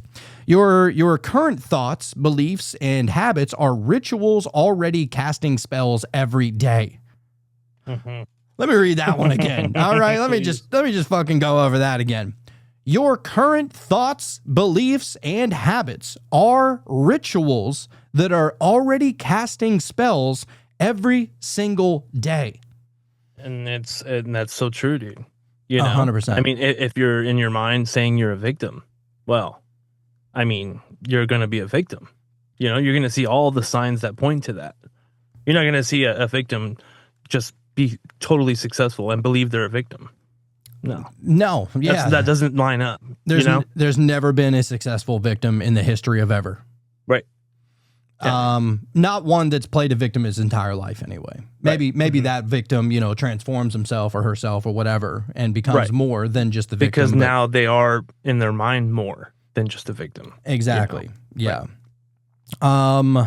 So yeah. Let me find. I keep on losing where I'm at here. Oh, here we go. The moment you stop waiting and start choosing, the moment you act as if you already are who you want to be, the mirror of reality shifts. This is divine alignment in motion. Even Jesus echoed this when he said, "Whatever you ask in prayer, believe that you have received it and it will be yours." That's manifestation, dude. The wise sage that Jesus was had it right there in the book, right? It's there, dude. It's there. Why is that so hard to understand? That's what I don't get. Well, because people just, they've, and this is everybody. Everybody's been brainwashed that stop imagining things. Yeah. You know what I'm saying? Because imagination is connected with children as much as alcohol is to alcoholics. Mm-hmm. You know what I mean? And so we were taught that, imagination, that's just for kids. I'm not going to do that. And so, but it's a powerful tool. So why would you just let that tool go? Right. And so we've almost been kind of conditioned in a sense not to believe or not to imagine anything. Mm-hmm. And it almost feels silly because it's like, what am I playing with Barbies or Ken dolls or whatever now? I have to imagine a little reality for them. It's like, I mean, think about the world that those kids are creating in their rooms every day. Mm-hmm. Yeah, one of my not the same coworker, but the other dude that I talked to, there's a little bit of a language barrier between him and I. Sometimes I feel like I say something and he's not fully understanding what I said, just because of that. But he said something along the lines of, and he's Christian, but he was saying something along the lines that like art, like, because we were talking about tattoos, and of course that's kind of one of those things. It's like you're not supposed to do, and so it's sinful, but. Which is fine if that's what you want to believe. That's totally cool. Well, where that actually comes from is because you're not supposed to you're not supposed to taint your temple. Mm-hmm. Because people think that the temple is the body, that this is the divine vessel. Whenever it's like, you could look at that in multiple different ways. A lot of people's temple, especially within magic and witchcraft and manifestation and law of attraction, all that kind of stuff. The temple is the mind; it's not the body. Right. Yeah. And where it went was he got into art because I said, well, it's art, like art's cool, and he was like, no, art is like one of those things that's from the devil, art. And he said something about the imagination. And I questioned about that. I said, what do you mean the imagination? I said, and maybe, like I said, there's a language barrier. So maybe he meant to say something else. I will say that, but I was like, well, look at this thing right here. It took someone's imagination to think about what this should look like and how how it needs to be in order for it to work the best way, the most efficiently, and all of this. And he was just saying, yeah, like art and music. I said, well, music is art. You know, he's like, no, it's not. And so I couldn't really get anywhere with him, but he was just saying like art was something like it's from the devil, you know, and like entertainment and all of that. And I'm like, he's like Pentecostal, so I don't know if that's like something a little more different. I'm not sure. I don't know. Pentecostals what I don't know. are hardcore, dude. Okay, I don't know what I don't know, but yeah. So it was like, I don't know, art, even art. You know, I was like, I don't know. It's kind of taking it too far, I think. But I mean, you know, it works for him, I guess. If art is evil, then you would have to say that God is evil. Well, because I asked him that too. I said, well, I feel like art comes from God, you know, like your imagination and your ability to create something. And, you know, like, and not to argue with him, of course, you know, but it was just like, I don't know. We just definitely had a difference of opinion. I said, well, I just don't agree with that, you know, and that was that. But I feel like, you know, art and being able to create and make something beautiful would be from God. But what do I know? You know, what do you who am know? I? Yeah. Who am I? You're just a sinner. Yeah, sinner. But no, it's funny though that he would even say that that music is evil. Now there is a lot of very bad music out there. Like the music industry Right. is an absolute cesspool. Well, he goes there sometimes. He goes there as far as like, well, the people in Hollywood, and he almost sounds like a conspiracy theorist, almost like he's almost like right there, you know. And but yeah, so I don't know what to do with that. But mainstream you know, music, a lot of mainstream music is absolutely dark and coming from an evil place. 100%. Like you look at some of the record labels and the producers and stuff like that. Like I've been following. There's this one rapper who's been making it big on his own, right? And so there was this one record label that he's a Christian rapper, as a matter of fact. Oh, and okay. And he went into to a record like a record place, right? Maybe to talk a contract, maybe get signed to a record label, right? And the guy goes, "All right, well, we only have a couple of rules. You can never mention God, you can never mention Jesus, you can never mention being saved, but other than that, you're good." And he goes, "You know, I'm a kind of Christian." like my thing. He's like, right? "You know, I'm a Christian rapper, right?" What And the he's like, fuck? "I'm sorry, you just can't." Like that's the rule of the music industry. Like you're not allowed to talk like about those things in light. And so yeah, actually, I'm not saying all record labels are like that, but yeah, I will of course. say the main record labels are absolutely like that. That's why you see all the satanic symbolism at the halftime shows and all of Lady Gaga's and Doja Cat songs and like, you know what I'm saying? Right. So yeah, I mean there is a like crazy, nasty, evil side of the mainstream music industry. Now, to say that all music is evil that's a super step too far. He was going on to say that music wasn't art, and I was like, I'm pretty sure it is. You know, like you're because he said no, art is when you paint something and you're expressing, you know, through painting. And I'm like, well, music is the same thing. It's putting words and rhythm to expressing your feelings or how, you know what I mean, what you're going through or what have you. I feel like, but we just, of course, we disagreed, and you know that was that. But just interesting though, at the very least, to have that perspective, you know, of how someone else sees it. And you know, as far as sure, there's a lot of evil in the world, and I don't know, I don't want to live in that reality. You know, and sure, maybe that makes me lazy. Maybe that makes me passive, or maybe I don't know. You label it however you want, but you know, I don't. I'm just I don't looking like at that like, man, his poor kids aren't allowed to have crayons. You know what I mean? Like, how far does it go? Coloring? You What know. is this? Yeah. But yeah, I mean, I understand his hesitation behind it, but to group it all together like that, that's just anytime you group anything together, it's usually incorrect. So, so anyway, yeah, I mean, that's a very limited and fearful kind of mentality, which is what we aim to break people free from on this show, is to liberate people's minds with information. And hopefully they can take a lot of this information and apply it, and almost use it as like a fire extinguisher to the fear of that is like manifesting fire in your mind that is causing you to be scared all the time, kind of thing. But anyway, all right, let's get back to it here. Sorry, we keep on going off on tangents, but these I know. are fun tangents though. I feel like it's important, because these are people's, how they really feel and how they see the world, and that's what we're here to do too. I want to express and or explore rather other people's experience and beliefs, and try to get it all to fit together somehow. Oh yeah, know? yeah, 100%. I'm happy you're doing that.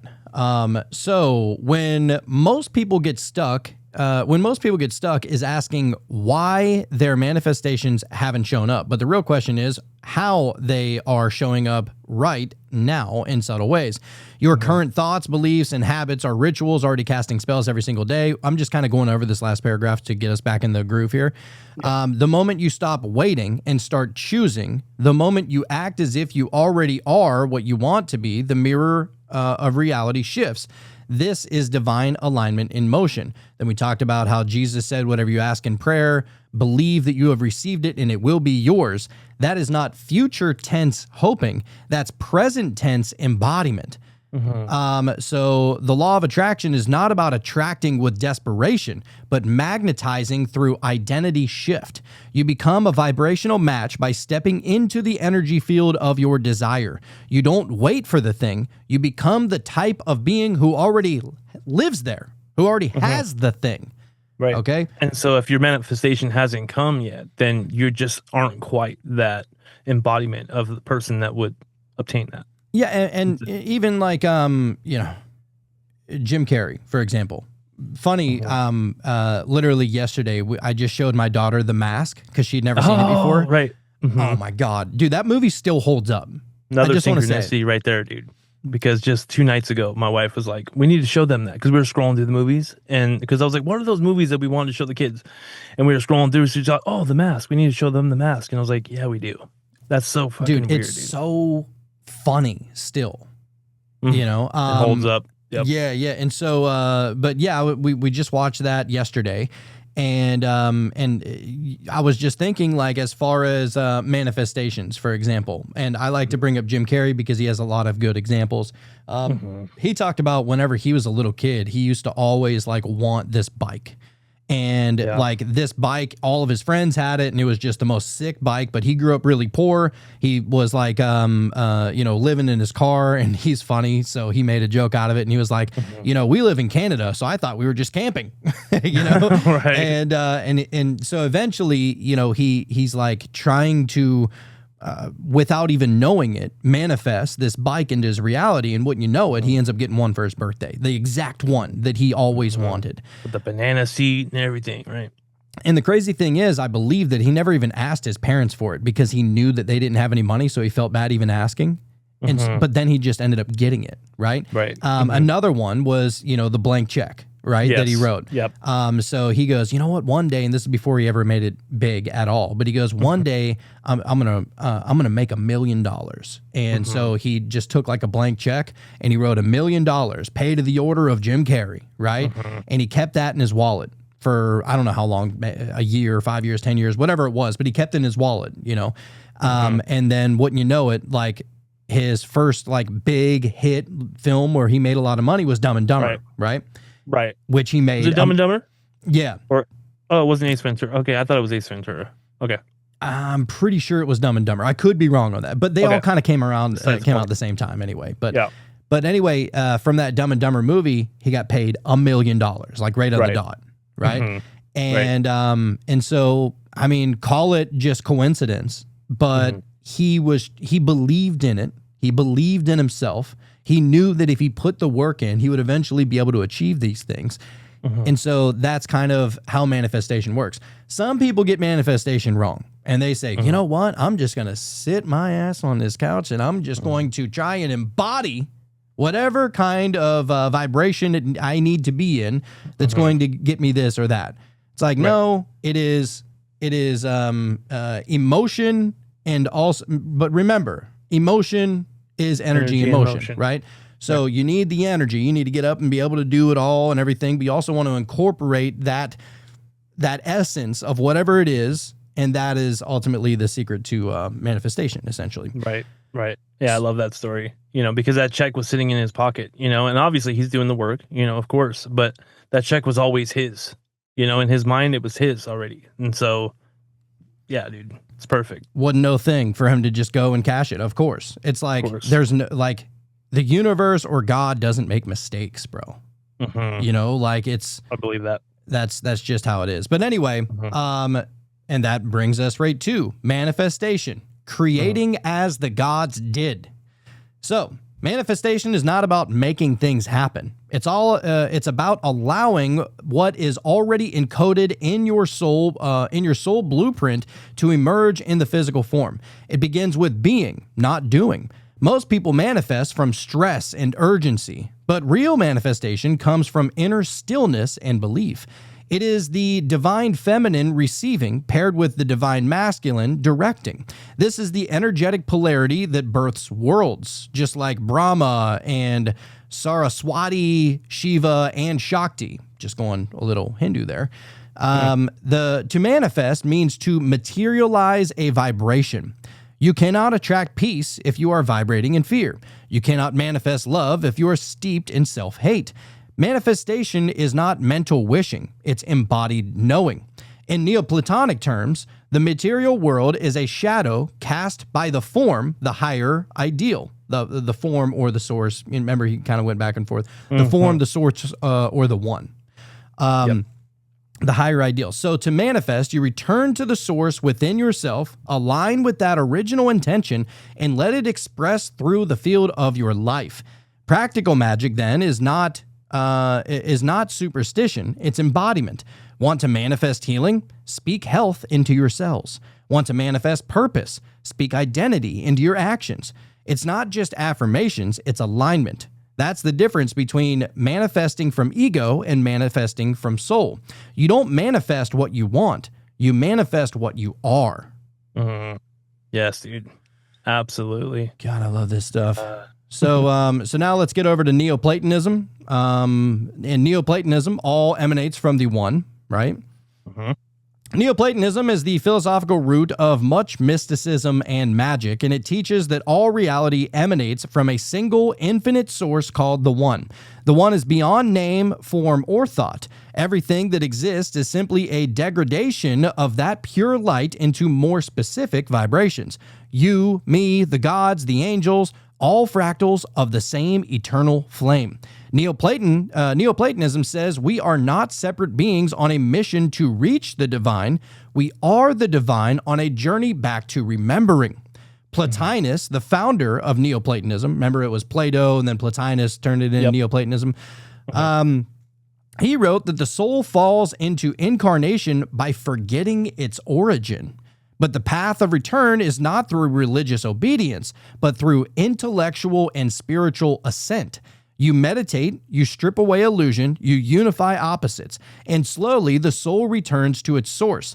This mirrors exactly what Carl Jung later described as individuation. You become whole, and in doing so, you reunite with the One.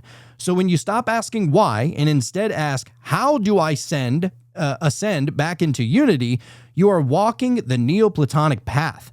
You embody the divine by first realizing that nothing in you is separate from it. All the gods are within you. All the angels are emanations of your higher soul. This isn't a metaphor. It's metaphysics. To think is to separate. To know is to reunite. Oh, to know is to be. Dude. You know? Oh my God. I could just like, I want to learn this every second of every day. Yeah, dude. And I feel like that's what we're doing, you know, as far as remembering. Yeah, we're going through this journey. And as far as if you want to talk about awakening, it's like nature makes no mistakes, you know. And so when you go through something like this, and regardless of what belief system or path you take, I feel like they all lead you to whatever that is, you know, and we're all just on that journey. You know, and you go through that awakening and nothing is what you thought it was, or at the very least, the reality that you constructed over time, you know, just growing up and going through certain circumstances and happenings. And then all of a sudden it's like, oh, this is just kind of not made up, but at least put through this particular filter, you know? And so when that comes off, it's like, sure, it might be painful. It might be jarring. You know, but it's necessary because we are all just on this long journey of remembering what the fuck it really is, you know? That's it, dude. it. It's just a journey to remember, because you've, like, where do you think you were before you incarnated as a human? Like, here's the real, like, real shit about all of it is even the first law of thermodynamics says that energy can't be created nor destroyed, only transferred. So we weren't even created. Okay? We were never created. We were never destroyed. We only transferred. We are an energy, right? And the energy that is us has always existed since the beginning of time. Even if there was, I don't even know if there was a beginning of time, but yeah, it always has been.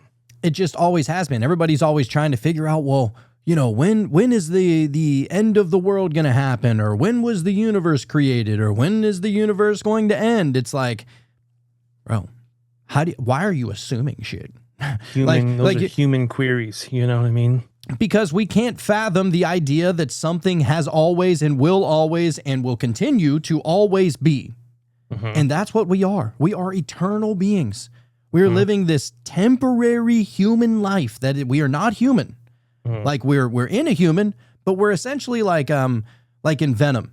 Like you've seen the new Venoms with Tom Hardy and stuff like that, right? The symbiote. We are the symbiote. That's it. That's the best way we can put it. Yeah, dude. So we almost don't even have a choice in the matter, you know? Or maybe we did. We probably did. I don't know. We probably did. That's the thing, you know, is that Alan Watts was like, you know, like imagine that whole thing about like if you're the creator and you're lonely and you're trying to forget about how lonely you are, so you just create and divide yourself and divide yourself and divide yourself, but then you beat all those realities where you divided yourself because you already know the whole divine truth and everything, and then eventually you're just like, you know what, let me really fuck myself up here and make myself forget. And that's that you're probably that you're having the dream at all. See, and that is philosophical, but it's not to say that it's wrong. Right. You know, and I'm not going to sit here and say that I absolutely know that that's right, but I will say that's the closest to the right answer that I've ever gotten. Right. And like you said before, you know, we don't need to look at everything so literally anyways. You know what I mean? It's all just kind of like that part from Wall Street. Just it's woozy. It's a whatever. Oh, you yeah, know, Fugazi. Yeah, dude. So it's like, it doesn't even matter really. That's it. Yeah. So now let's get to pantheism. This is going to be the last one of the spiritual outlooks that we look into. In pantheism, God is all and all is you. Pantheism offers a radical truth. God is not a person watching creation. God is creation. Every tree, every atom, every star, every heartbeat, all is divine. This means you are not part of God. You are God in a unique expression. The ocean doesn't contain the wave. The wave is the ocean, momentarily expressing itself. When you inhale, the universe exhales. When you create, God creates. This understanding collapses all separation. There is no external savior coming because you are the savior. There is no other place where heaven exists because it is right here, disguised as matter. Oh, I love that. Pantheism shows us that every act is sacred. Brushing your teeth, making love, speaking words, it's all the divine experiencing itself through you. When you stop trying to find God and start recognizing God in everything, your life becomes a temple.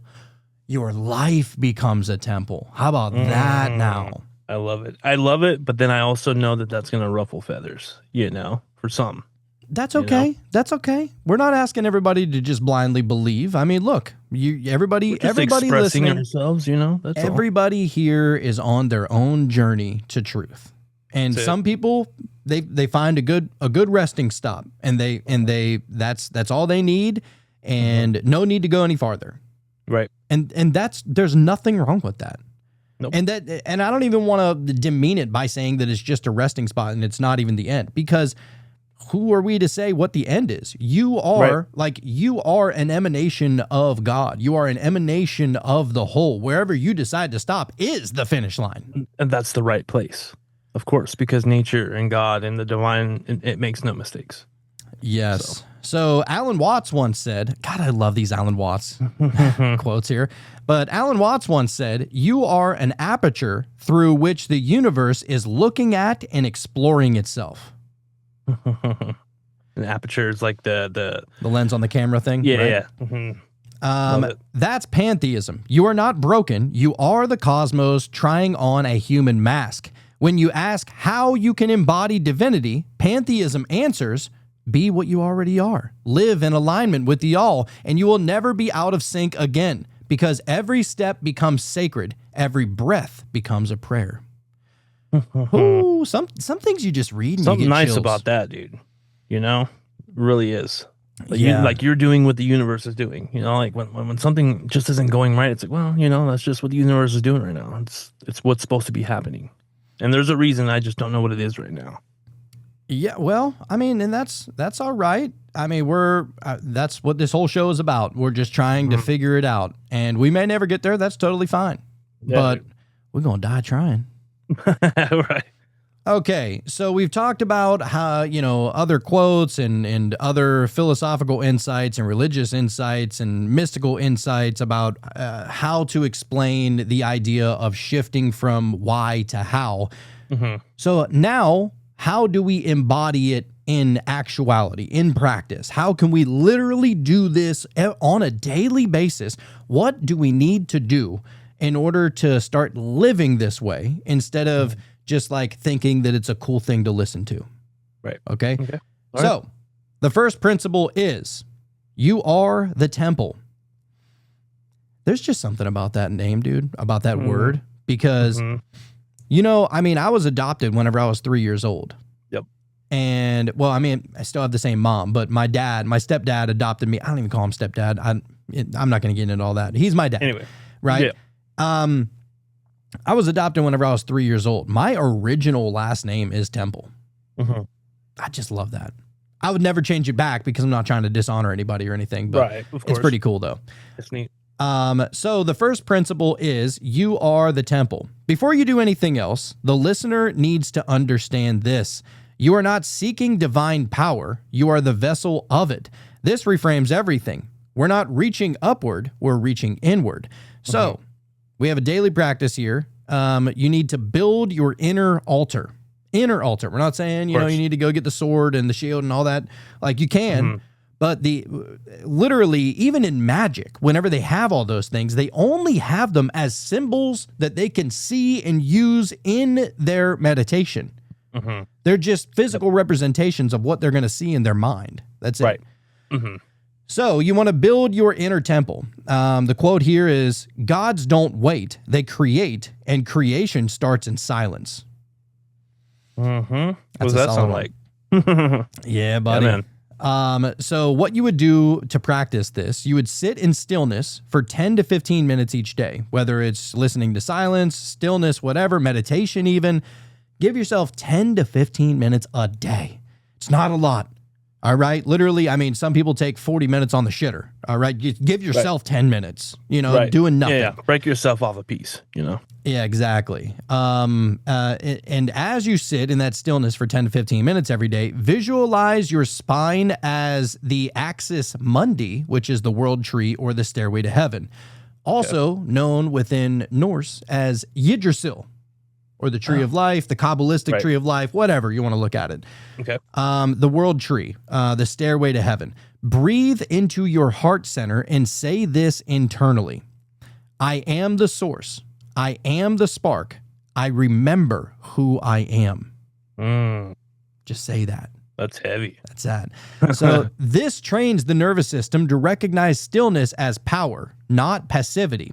You're not meditating like a monk. You're accessing your command center. Because it's there, dude.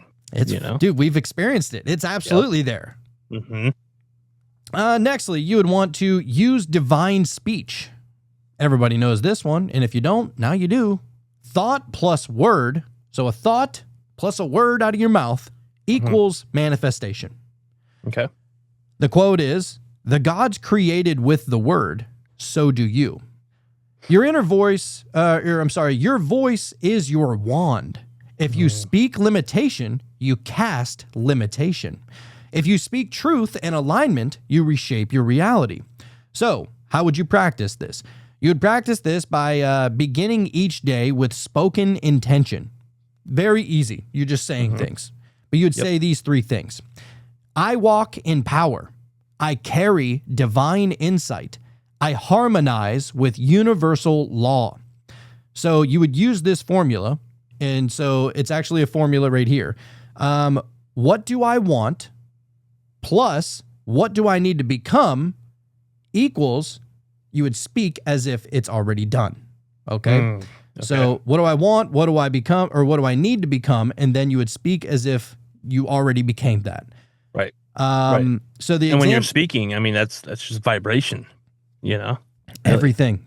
Nikola Tesla, everything is energy, frequency, and vibration. The best, most influential mathematician and scientific guy of all time outside of even Einstein. But even Einstein probably vibed with him. You know what I mean? Recognized it. Oh, for sure.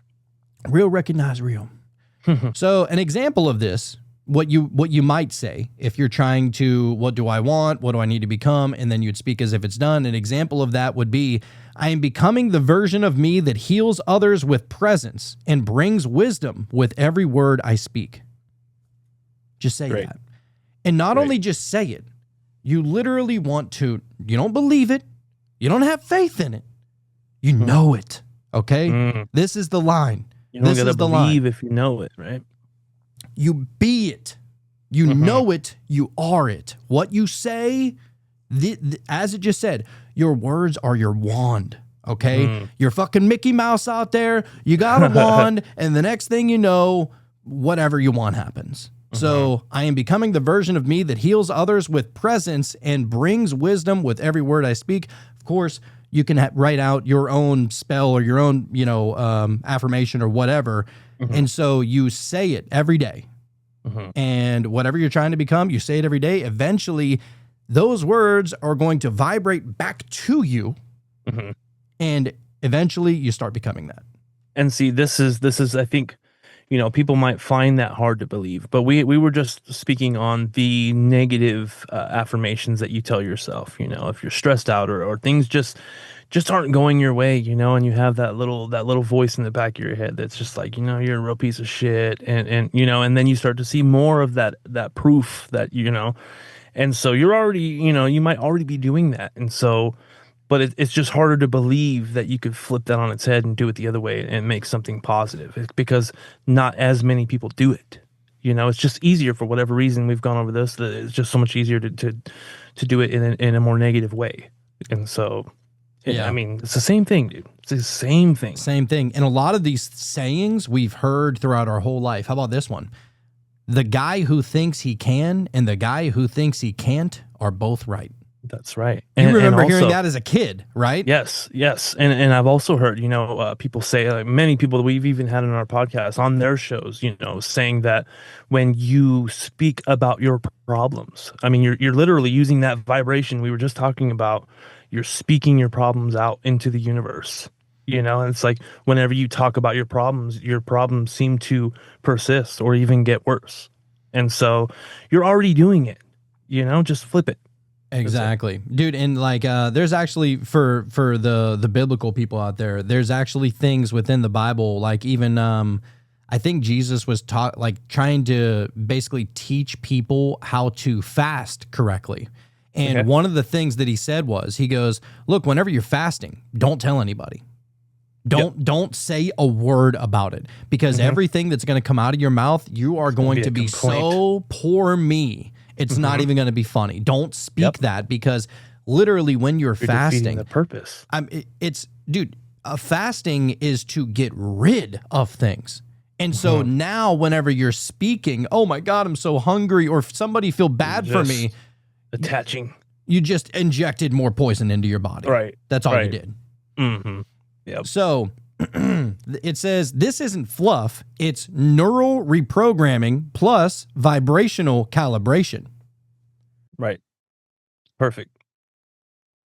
So nextly, we get into invoking archetypes, embody the gods within. So the quote is, don't pray to gods, invoke their qualities and wear them like armor. Mm. That's biblical. Okay. Yep. Put on the armor of God every day that you wake up. That's what the Bible says. Yep. So each deity or angel is a frequency. You tune into them not by belief, but by acting in alignment with their essence. Something we kind of talked about earlier. I was hoping we were going to get a little bit more into this.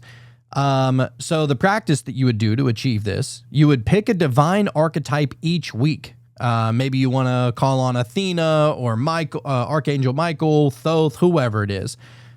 Pick one of them per week. Study their qualities, their wisdom, their justice, their power, their insight, their transformation, whatever. Just obsess about that one deity, that one archetype per week. This is actually a great who practice. they are. Yeah. This is a great practice. I would love to learn a lot more about Archangel Raphael and Archangel Michael. Yep. Yeah, Because this I is tell you something what- we should just be doing anyways, just for the show. Oh yeah, for sure. And everybody, really, if you're trying to take on the essence, that's literally, even the people that are in magic, in fucking, even Lord Byron talks about this. Like, he studies all these demons, he studies all the angels, he studies all the gods, because the more information he has whenever he's doing a spell or whatever he's doing, right? Like, that is going to make the spell that much more powerful because, and maybe he doesn't even know it.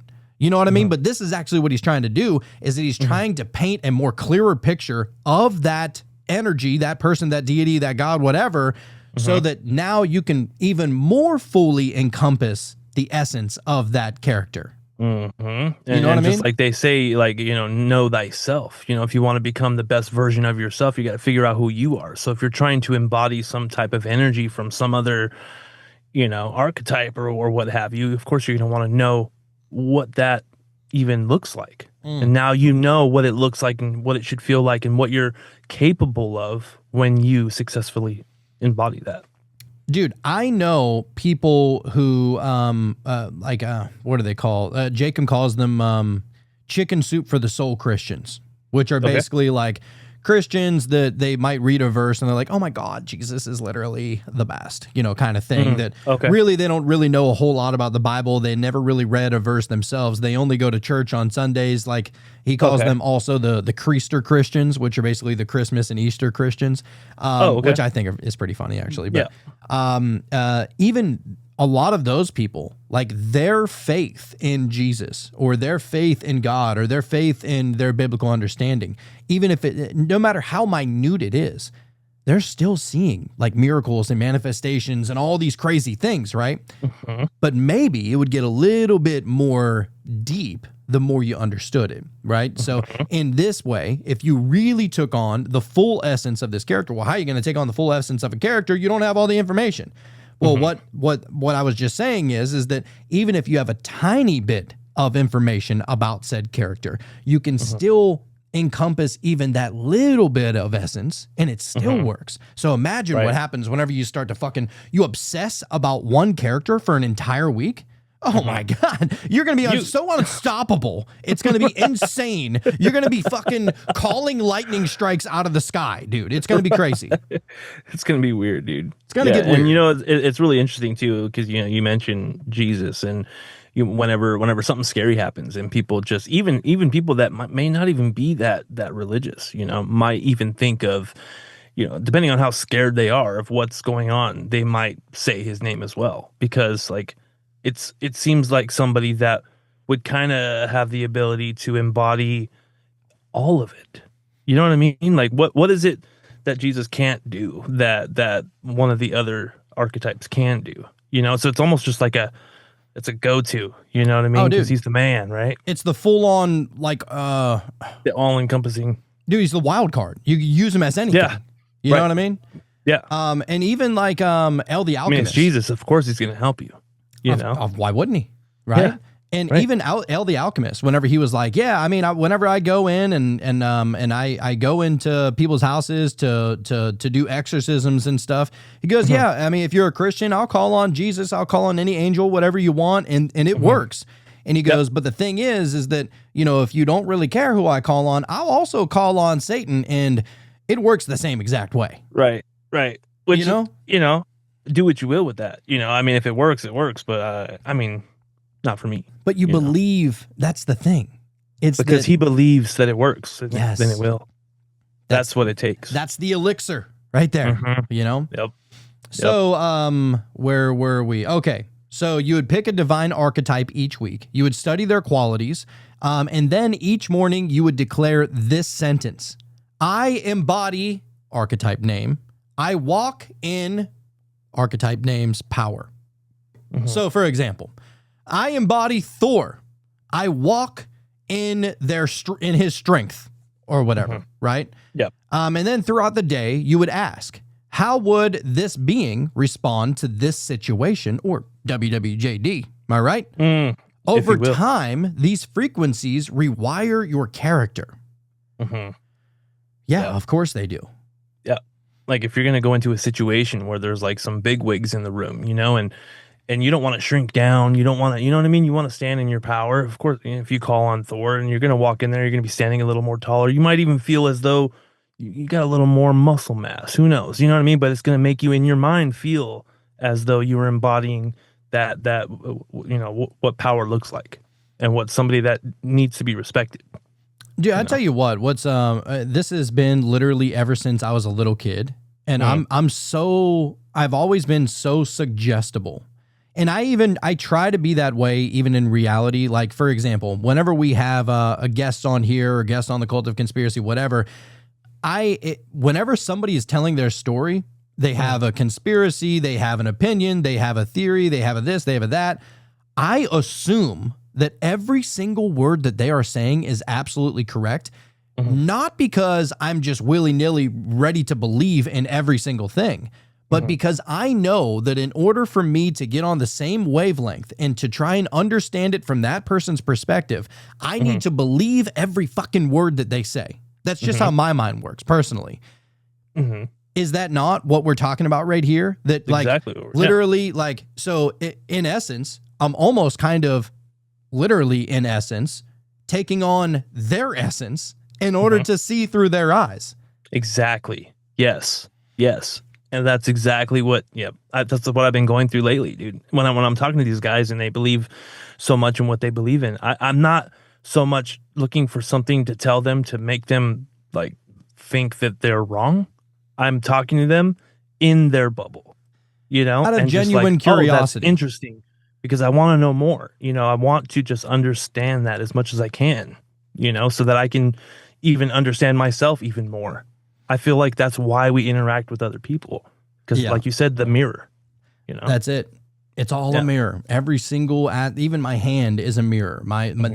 Dude, you know, I'm not going to get too weird. All right, let's just keep going. Because real quick, just to go off of what you were saying as far as the people that you have on your show, it's like you go into their bubble, you know, because you know that the way that they feel about it is that it's absolutely real, and whatever they're talking about is real. Like absolutely, they're not just making shit up on the spot, right? And so in their reality, in that moment, it is real. And so their now reality, you're just living through that. Yeah, their reality, that's their truth, you know. Right. And so, and it's kind of like, let me step into your aura right quick. Kind of shit, you know what I'm saying? Like, let me take a walk, see what that's like. You know, that should be the new pickup line at any bar that anybody goes to. Can I just step into your aura right quick? Let me see what that aura do. You know. All right, let's move on. All right, so the next one is we got shadow work, very important. Shadow work, integrate the opponent. Ooh, okay, interesting. So the only thing separating you from godhood is that you refuse to face with wait, let me say this correctly. The only thing separating you from godhood is what you refuse to face within yourself. Makes sense.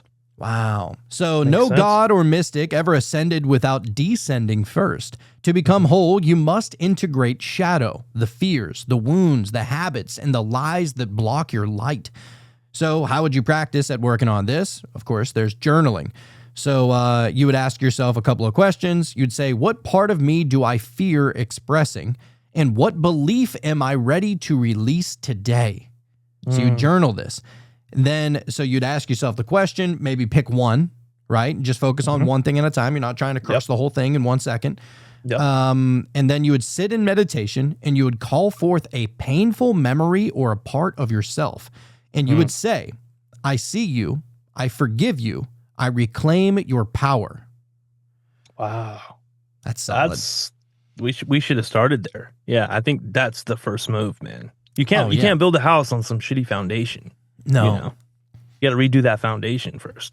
There's no such thing as building a house in the void. Right. And if everything Can't do you it. got is literally a vacuum hole. sucking void that is just going to dispose of everything, and it doesn't matter your thoughts, it doesn't matter your manifestation, it doesn't matter anything that you're trying to create. If it's not built on fucking sturdy ground, this is why, dude, shadow work is so important. And where do you do most of your shadow work? Well, it says it right here. You sit in meditation and you call forth the painful memory or part of yourself. This is why we literally meditate every single episode. Yes. If you are Yes, not meditating, you are doing it wrong. Just understand, like the first part of any kind of spiritual anything, it must involve meditation. There is Gotta no have a other clear way. mind, dude. Yeah, because I've gone through different things, man. Where I'm trying to think of a certain situation, or maybe a decision I made that, I'm trying to figure out if I made the right decision or what have you. But I'm also driving to work, and I'm also, you know what I mean. Maybe I'm running late, and there's all these things happening. It's just like you're just barely touching on little things, and you can't really fucking just. You go into a meditation and you quiet all that shit, and nothing outside of you is even existing. Now you're just there Oh, dude. for as long as you want. Oh, dude, it's literally like imagine your kid. You at one point in time you had 3 kids in diapers, so I already know you understand what fucking chaos is.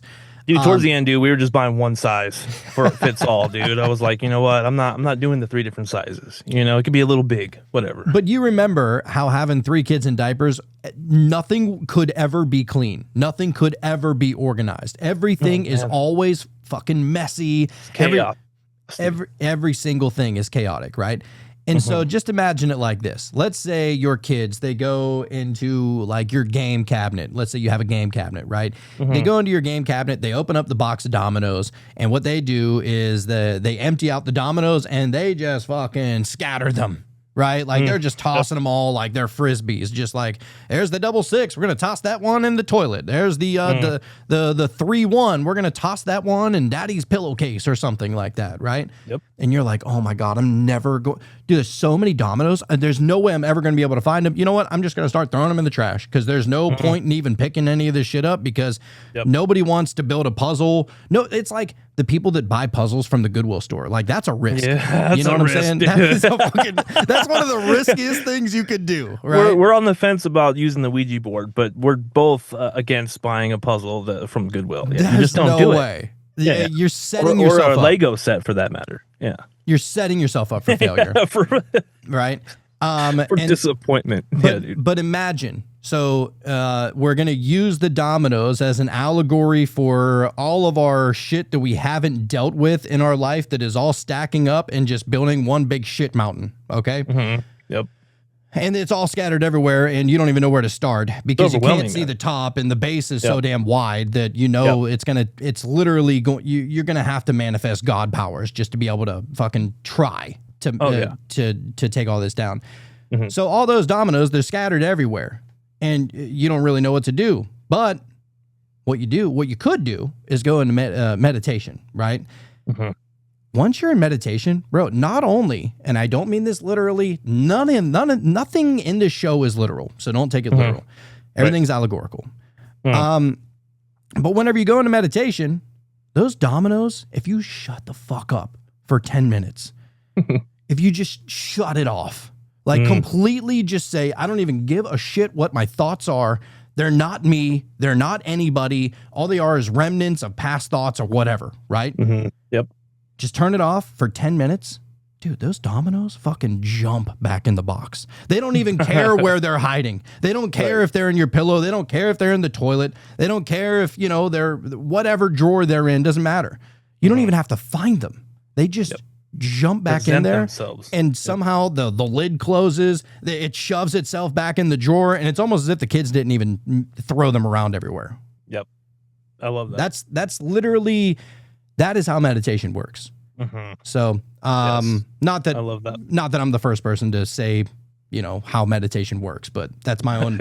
I love playing dominoes, so I had to throw that one out It's there. great, dude. No, I loved it. It's perfect. So it says, this is how the fractured self becomes the divine self, by reclaiming all the lost pieces. Wow. I didn't even see that. And that's crazy.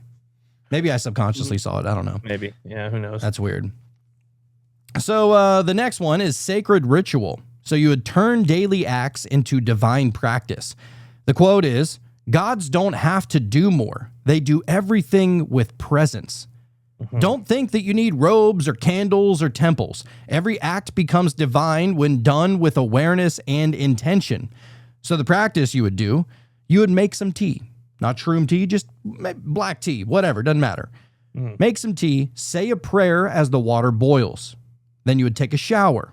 You don't like boil the water and then go take a shower. These are separate things. So you'd make a tea and then you'd say a prayer as the water boils. That's one practice that you can do. And a separate one is you would take a shower and visualize old energy washing off and new light sealing in. Next, the next thing you could do is work out. And then when you're done working out, or as you're working out, you would declare this: I am sculpting the avatar of the divine. That's cool. That's probably what Just Arnold don't say that Schwarzenegger if someone said. asks you what you're doing. You know, that gets weird real fast. I would just say it. Or go for it. You know, I know you would. Yeah. I would say, brother, what are you going to do? You know, Hulk Hogan I'm style. sculpting the divine right now. Yeah. But hey, that's on some real shit. I mean, you don't have to say it to everybody else, but it's just like an internal conversation you have with yourself, you know? Oh, yeah. So, pretty sweet. Love it. So when your entire life becomes ritual, you no longer separate spiritual from material. You live as a god. That is awesome. You know? One of the the final practice that we have is silence and listening. Access the gnosis. The quote is, gnosis doesn't come from belief. It comes from direct experience. The final and most important piece is to listen, not to me, not to religion, but to that silent, eternal presence in you that always knows. So, as a practice, what you would do is each night before you go to sleep, you would ask this to yourself: show me the next layer of who I really am. Then you would keep a dream journal. Your unconscious is the temple of gnosis. You would notice the synchronicities, the gut feelings, the sudden clarity. These are not coincidences. They are messages from the divine self, your higher being. So, out of all these different practices, we listed 6. I'm sure there's plenty more. These are just 6 examples. So you'd pick one practice, commit to it for a week. Don't try to believe it. Just do it and watch what starts to shift in your life. Because becoming as gods is not about escaping the world. It's about mastering yourself in it. And gnosis doesn't come when you beg for it. It comes when you finally stop waiting and choose to remember. Dude, and that's, you know, out of all these practices, I'm sure once you start doing it, that's the easy part, the actual practice of it, you know, that's easy because you start doing it, you start seeing results and you start just doing it more. The hard part is just starting it, you know, as with anything, with dieting, with exercise, with any practice, just starting is the hard part. Absolutely. And dude, we always say, like, I don't think that there's any one journey that the fool goes on. Like, I might be at, I don't know, the tower part of the journey in one aspect of my life. But then I could be at the lover's part of the journey in another aspect of my life. I could be at the fool's part of the journey in that aspect of my life. And so you can literally apply all of this to every single aspect. There is nothing that it doesn't apply to. Literally everything. You want to learn how to shave better. You want to learn how to drive better. You want to learn how to be a better lover. You want to learn how to be more empathetic. Whatever the case, you want to learn how to be a better parent. Whatever the case is, you can literally encompass every single part of this episode into that aspect of your reality. Like, this is where people get it fucked up. They separate reality from spirituality. No, that is the worst thing that you can do. These are not separate worlds. It's the same world. happening. All of it is all happening right now, always has been, always will be. That's it. So- dude. So stop asking why and just ask how. Just ask how. I do have one more thing that I do want to say as a final message here. Okay. So the final message is that the truth has always been inside you. That is the gnosis. Okay. You don't need to believe anything that you heard tonight. This isn't about faith. It's about remembrance. You've been trained to look outward for answers, to gods, to institutions, to gurus, to external validation. But everything you've searched for already exists inside you. The power, the love, the clarity, the ability to create your reality, it's all in you. Not symbolically, literally all in you. Angels, gods, archetypes, they're not floating beings waiting for your devotion. They are blueprints of human potential. They are states of consciousness, and you have full access to every single one of them. Not when you die, not if you're good enough, right now. The reason the world teaches you to ask why is because why keeps you stuck. Why leads to confusion. Why puts the power outside of yourself. But when you ask how, everything shifts. How do I embody strength? How do I become the love I keep waiting for? How do I align with the truth I already feel deep in my gut? Here's the key. You already know the answer. You always have. That uncomfortable feeling when something outside you tells you to obey, follow, or wait, that's your inner gnosis calling bullshit. This isn't a theory. It's your birthright. The same force that forms galaxies and births stars is alive in you. It's not a metaphor. It's physics. It's biology. It's consciousness. You're not just made in the image of the divine. You are the divine experiencing itself in human form. So stop asking why the world is the way that it is and start asking how can you transform it by becoming who you truly are. No more waiting. No more hoping. No more outsourcing your power.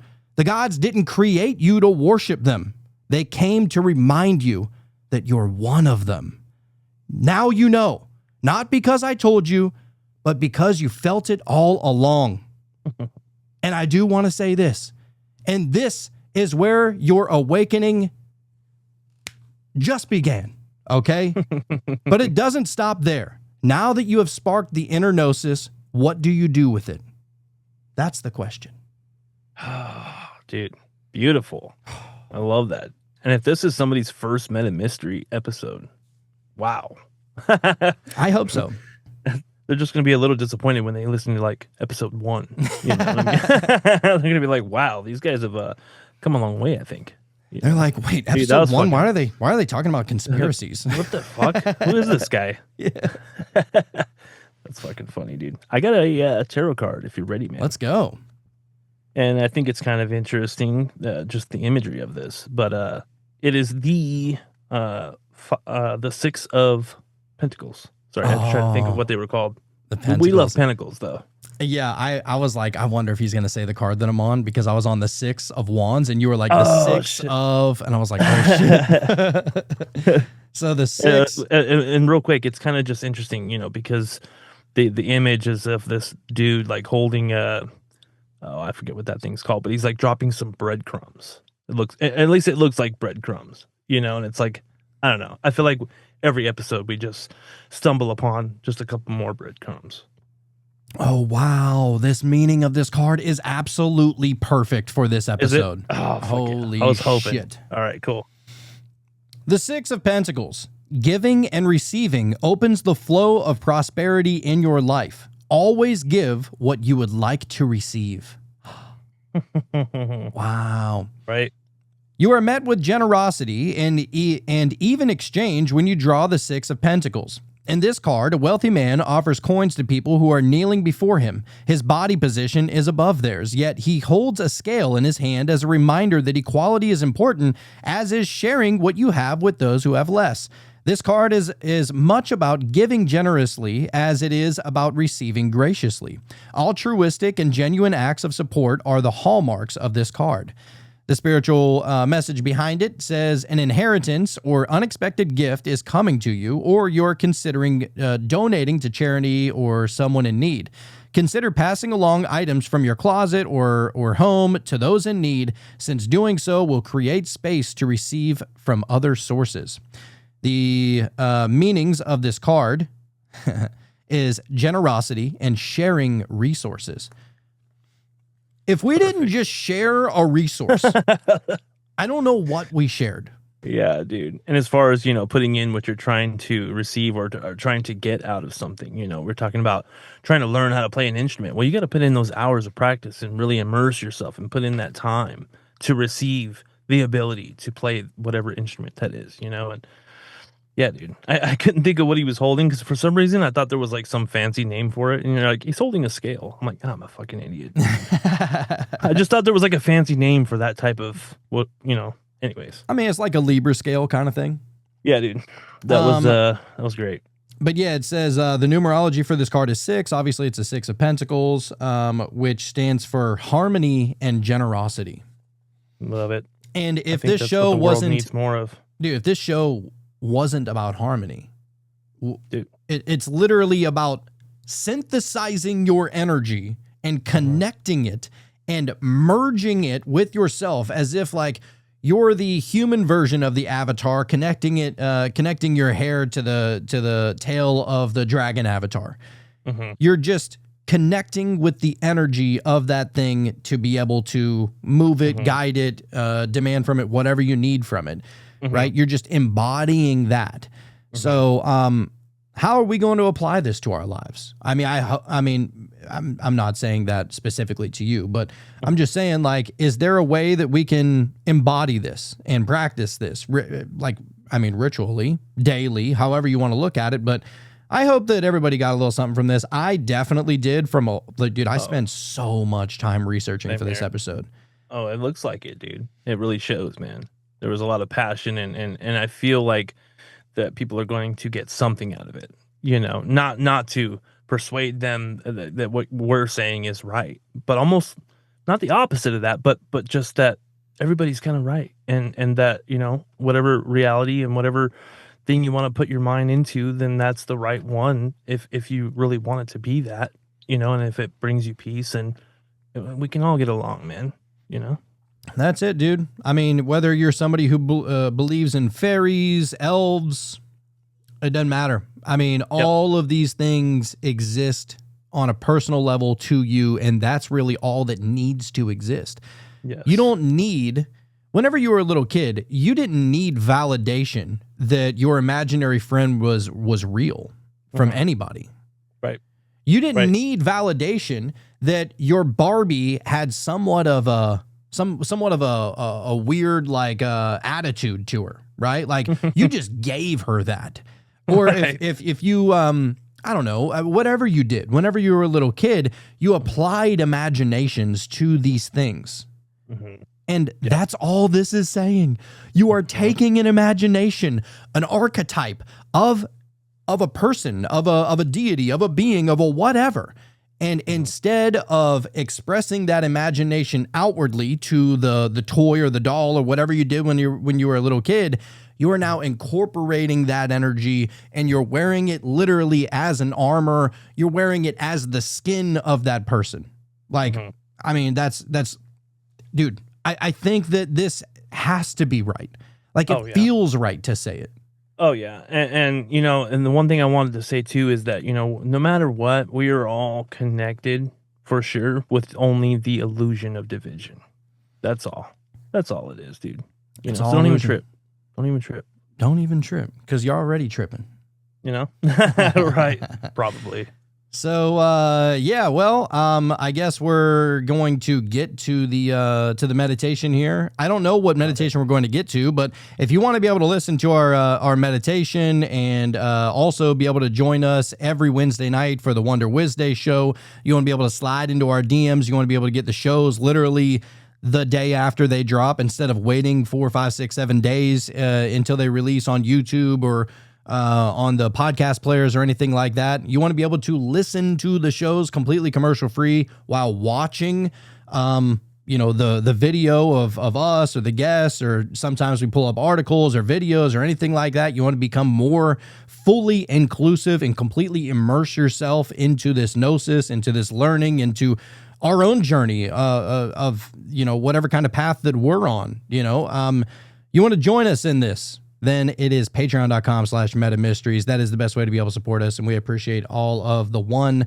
who have supported us in that way. We love you very much. Thank you so much for believing in us. Thank you so much for being interested in what we have to say, and hopefully we entertain you a little bit along the way as well. Oh, dude.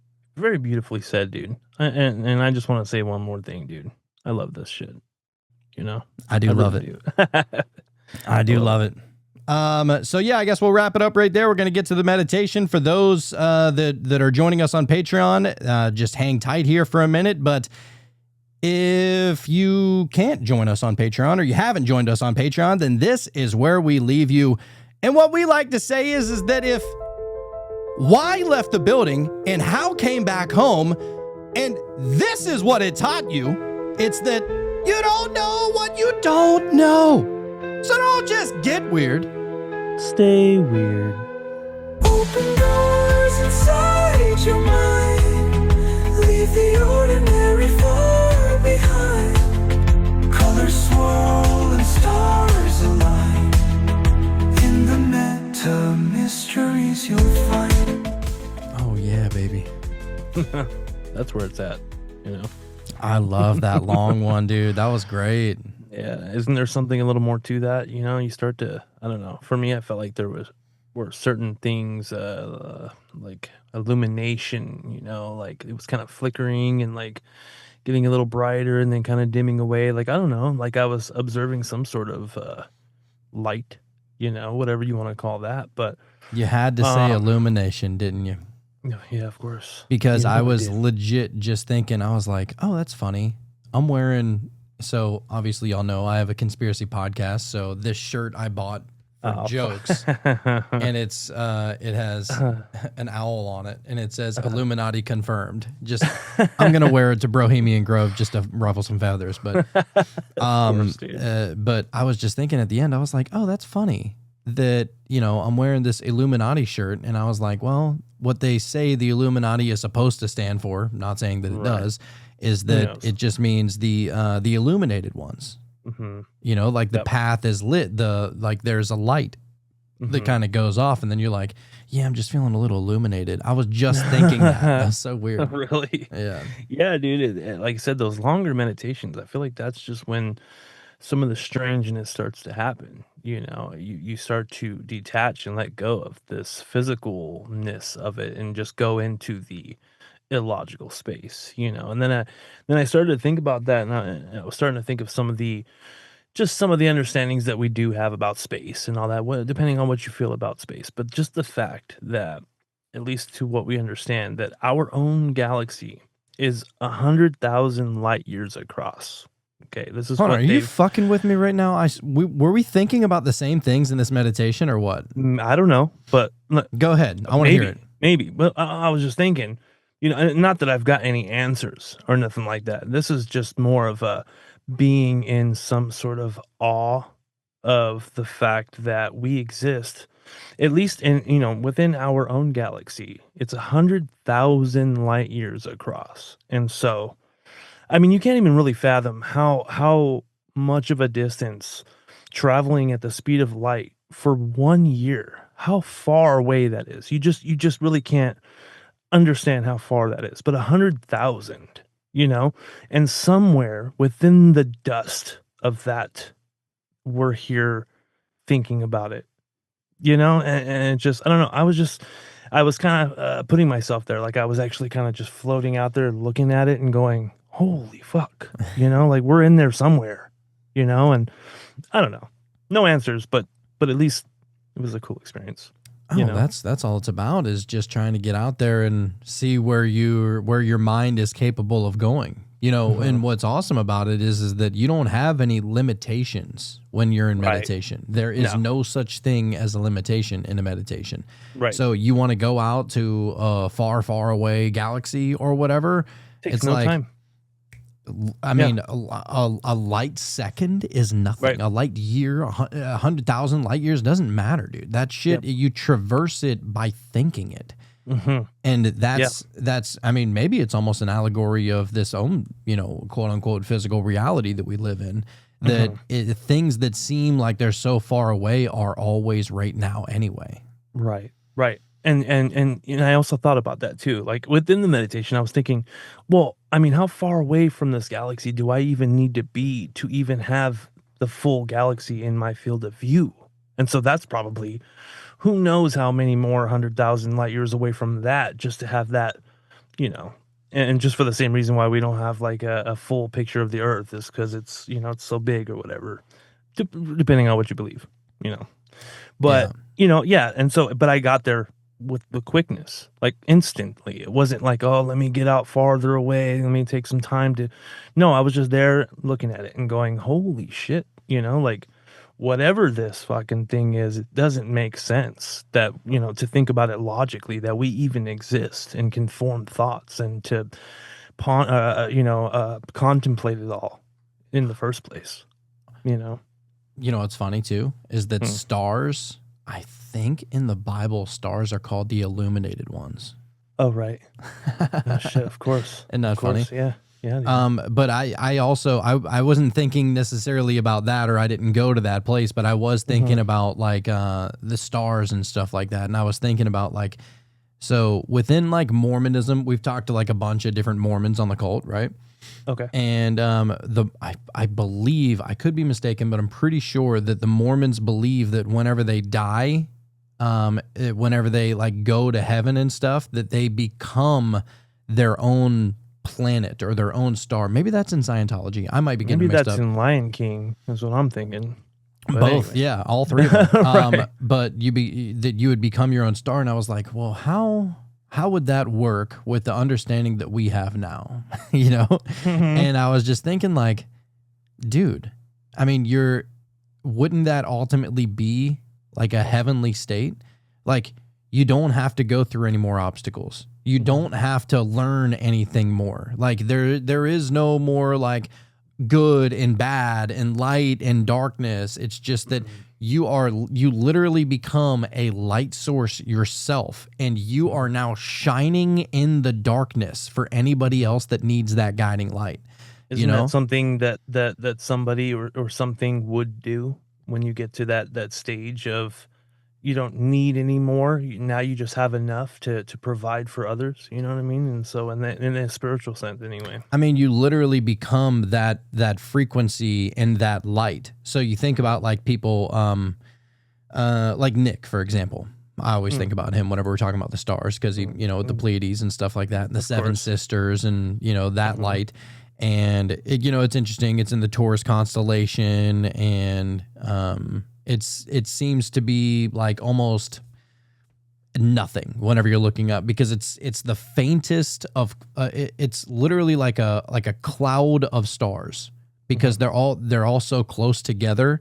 And so whenever they're so close together like that, they form like this blue light that gives off. And that's like what's really awesome about the Pleiades, is that it's like a little blue light cloud structure. And some of them, you know, sometimes you can only see 6 of them, sometimes you can see 7 of them, but essentially it's all working together as one cohesive unit. And it's like this one cloud of blue light that is working collectively together, right? Yep. And I was thinking, like, what if those were individuals?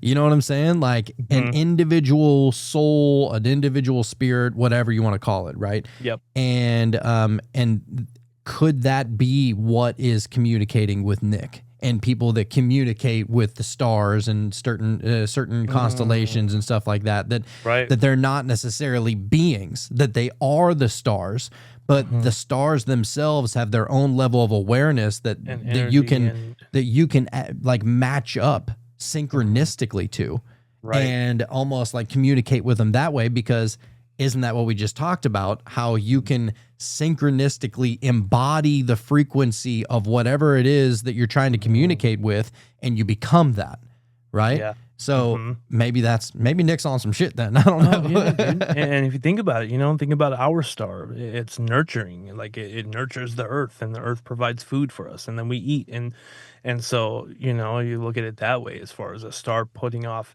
energy and almost like love, you know, and think about the messages that Nick always receives. It's always having to do with, you know, you are loved and you are, you know what I mean? And so that nurturing vibe. And I don't know, man. It could be, Who it could knows? definitely be something like that.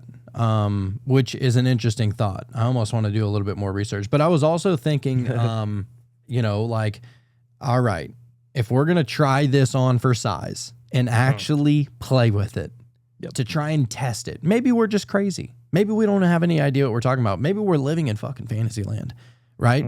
I ask myself that all the time, dude. Yeah. I mean, the only way to find out is to try it. Yeah. Like, as if it is real, As if it is. And don't question it. Just fully immerse yourself into it. So and how would that work?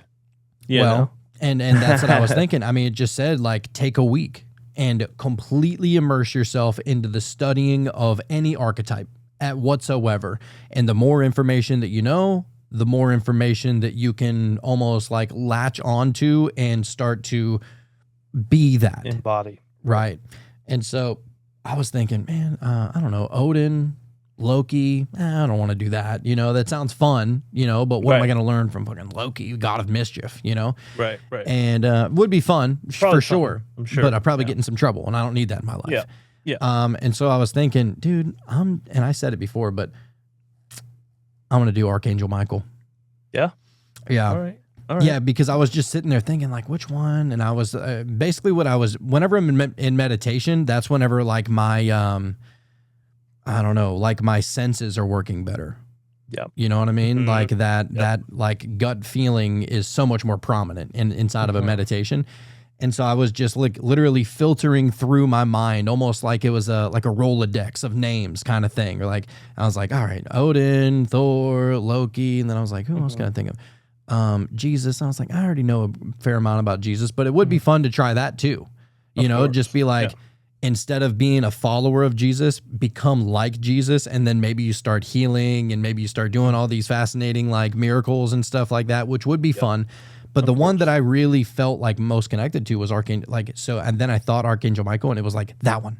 And I was like, all right, I'll try that one then. All right. So you want to look into him and look to see what he's all about, huh? So this is what I was thinking. And so what we could do is we can literally build a series off of this one anchor show, right? And every show it doesn't have to be every show, but we can do like deep dives into specific archetypes, right? That'd be great. All right, let's try and you want to try and embody Archangel Michael? All right, we're going to learn everything we can about him. I want to take it from the Bible. I want to take it from the Gnostics. I want to take it from all the traditions of the East that may talk about him or something like that. And I also want to know I want to know the etymology of Archangel Michael. Where did that name begin? Did they take it from Egypt? Did they take it from Greece? Did they take it from China? Whatever, right? Right. And like I want to know the very beginnings of how this archetype was built into how it came to be. Right. You know what I'm saying? Oh, absolutely. And just fucking know it all. Dude. I'm with you. And what's cool is, as far as what we learned in this episode, all of these archetypes are actually all parts of who we are. I maybe, I don't know for sure, but I feel like that's true. We all have those abilities, those capabilities. And so the more of those that we learn, in essence, I feel like we're learning more about ourselves, because what's in here is out there and, vice versa. It's a mirror. It's a reflection. That's it. Yeah, dude. All right. I'm with it. Wow, that was awesome. Yeah, and I was also thinking like, so at first I was, because it said it was a God frequency, it's 963 hertz, which is the God frequency. Yep. And I was just like trying to bask in the frequency of God, right? And imagining what it would be like to be God. And so it was a really weird visualization. And so, and I was like, all right, well, take me on this journey. I want to see what it would like to be God, right? And then I started going through like, it was weird because it was a hallway, but it was shaped like ribs. Like it was like, like a tunnel of ribs that were arcing around to form this tunnel thing, right? Okay. I was like, oh, that's kind of interesting, Yeah. I mean, God formed Eve from one of Adam's ribs. Right. So maybe that, I don't know why, but anyway, then I was also thinking like Jonah and the whale, Jonah was inside of this whale. If you were to be inside of a whale, maybe you'd see like the rigid, top of the mouth. It would kind of look like that. I don't know. I was just getting weird. Yeah. But anyway, that's what I was experiencing. And I was like, I was like, all right, well, let me try and just get there. And I just started going down this hallway. And as I was going down this hallway, I was picking up speed and I was going faster and faster and faster until I was just like, well, wait a second. I'm encompassing this God frequency. I don't need to wait. I'm just going to be there. Right. Yeah. And then I stumble upon this throne. Right. And I'm getting ready to go up. And this throne has like what I would envision God would look like if it was a person, you know. And which basically kind of just goes back to my past life regression where I, envisioned Odin was God or whatever, right? Just because it's the archetype of the long hair and the long beard and the, the gray and the whites and all that stuff. So that's what I was envisioning. And so I envisioned that I was getting ready to go walk up to him and be like, all right, well, how do I do this? What am I supposed to do? And stuff like that. And then, dude, as I went to go ask, like, what is my next step or whatever, my awareness shifted from being outside or from being in the body that I was in to literally being in the fucking throne as Odin. Oh, shit. And I was just like, it just reminded me of like Bam Margera from Viva La Bam. Whenever it's like, Bam Margera, what is he going to do next? And then Bam Margera pops up on a skateboard and he's like, whatever the fuck I want, I don't know. It was just a weird thought that I had. No, that's fucking awesome. And so I was just like, well, I guess kind of whatever I want to do, I'm God. Right. You know what I'm saying? Right. There are no limitations. There is no limitation. I'm Absolutely. And it was just like, all right, well, now that I'm encompassing like that kind of frequency, let me go through some aspects of my potential future and see how I think they're going to work out. So I started doing that. I'm not going to get too personal with it, but I was able to see like life unfold, and it was unfolding beautifully. It was just like, I understood what mindset I had to be in to manifest the life that I wanted to have.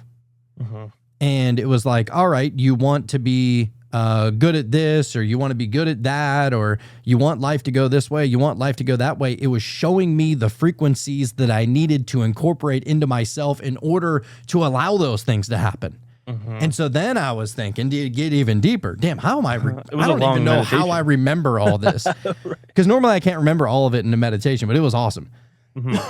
But then I was like, okay, so it kind of is like Jim Carrey then, in a sense, because, Jim Carrey, he played all these different roles and he played them all really well. And then he got to, what was it? The Man on the Moon, whatever that guy was. And then he was just like, he became that guy, and everybody knew that he was that guy. Like, he never jumped out of character because he was him. And I was like, oh, wow. So I'm not even me. I can be whatever, whoever, however, whyever I want to be it, just as long as you have a goal. And once you know what your goal is, you just say, all right, who do I need to incorporate into myself if I don't exist and I'm not anything anyway? You can be whatever you want to be if you're God, right? And now it's like, all right, well, I'm going to turn into this because this person would handle this correctly. I'm going to turn into this because this entity would definitely know what to do. And so it got me thinking, dude, whenever I was a little kid, and this is what I was trying to say earlier, but then I kind of veered off. But whenever I was a little kid, I used to be so suggestible, bro. Like so suggestible. And so I would watch a movie, and especially if it was a movie that I really liked, dude, I shit you not, for the next hour after the movie, I had the mindset of my favorite character in that movie. Did you ever feel that way? Absolutely. I have a distinct memory of that. So we went to, back when it was like the $1 movie theater. It was way back. I was like maybe, however old I was when Mortal Kombat came out. Okay. And we went and saw that, and I came out, and without questioning it, like I was already, I don't know if I was Sub-Zero or if I was Scorpion, but I was one of those, and I was like doing the move, and like, but you don't question it because you're just, obviously you're a kid, you're using your imagination and you're having fun with it, but without even thinking about it, I embodied that character. Yeah. and it was fun, and I believed it. It was there was no questioning it. Right. You didn't need to. No, you know? you just Why and spoil it? And it wasn't. It was even more than that though, Mm-hmm. because it was almost so like it felt so real and so magical that. I mean, you didn't question. Why would you question it? It's like, why would you question if your name is Sean? Like, that's how real it felt, you know? Right. You don't And- even feel silly about it. You know, when you're Yeah. a kid, you don't be like, you're not like, oh, I shouldn't act like this because that's kind of silly. And like, you know what I mean? I shouldn't be doing that. You're just fucking out there throwing the spear. You know what I mean? Well, first off, you wouldn't think that it was silly because it was your favorite character in the movie anyway. And Right. usually your favorite character in the movie is somebody who you would probably aspire to be, which Right. if it's somebody you aspire to be, then it must be really cool. And if you think it's really cool, then you'd probably think everybody else would think it would be really Right. cool. Right? So you wouldn't Yep. even question it. And it's like, and dude, I'm just thinking about that. That has happened so many times. Even as an adult now, I'm thinking about it. Like I remember, dude, whenever American Pie first came out, my parents went and took us to the drive-in movie theater to see that. I was like 10. That was a mistake, probably. They did not know what they They were getting didn't know themselves what into. they didn't know. Yeah, because it was like in the drive-in movie theaters, you would always See two movies, right? It's two movies. Yeah. And so you'd normally go for one, and then if the first one starts out cool, then maybe you'd stick around for it. But you normally go just for the one movie that you really wanted to see, right? And so they decided to stick around for American Pie. It was the later show. And so, but I was so suggestible because I used to love Stifler. Like I thought he was fucking It's all starting to make sense now. I did. You know? I used to think he was so awesome, that he was so funny. He was just the man, right? And it's funny to see like how my life panned out after being so suggestible by that. Like You I know? said, it's making sense now. Yeah, It's yeah. starting to track, dude. But it's more than that. Even as a little kid, Yeah. I believed that being Matilda was real. Mhm. You know what I'm saying? Like being Yeah. able to levitate shit with your mind. And then even Yep. as an adult, I feel like, I mean, in a roundabout way, I think that Doctor Strange has its real things about it, you know? Mhm. Yep. And dude, even we like, weren't the only kids trying to move shit with our mind after watching Matilda. fuck You no. know, or any movie like it. Right, So- right. And even like the Iron Fist, dude, you got to watch that. It is so good. It's on I it's on think you Disney. mentioned it before. Yeah. So good, but it's all like it's just this guy who literally like meditated himself into another realm. He's a superhero. He meditated himself into another realm where he was learning from like these monks, and these monks were teaching him how to like harness his chi, right? Holy fuck. And so his chi, depending on what was going on in his life, his chi would either be really strong or non-existent, right? But his chi was so powerful, and he was able to harness it into his fist, and so he became the Iron Fist, and nobody could fuck with it. It was like a Hulk fist. You Right, know, right. and like you'd be totally done if you ever came in contact with Right. the Iron Fist. Like you don't stand a chance. Superman Right. couldn't stand a chance against the Iron Fist. If course. he harnessed his chi correctly, Superman's fucked. Right. Right. And Right. and so, but yeah, you got to watch that. So Oh, super dude, good. He meditates into another realm. I mean, you had me there. Bro, he meditated into a place that doesn't exist in this reality. I'm watching it, dude. And somehow came back with powers. Abilities. He's Yeah. like, I know kung fu. You know. Yeah, I think there was like It's the two. Matrix, dude. There was like 2 seasons or whatever, but it came out with whenever the first seasons of The Punisher and Jessica Jones and Luke Yeah. Cage and Daredevil and all that came out.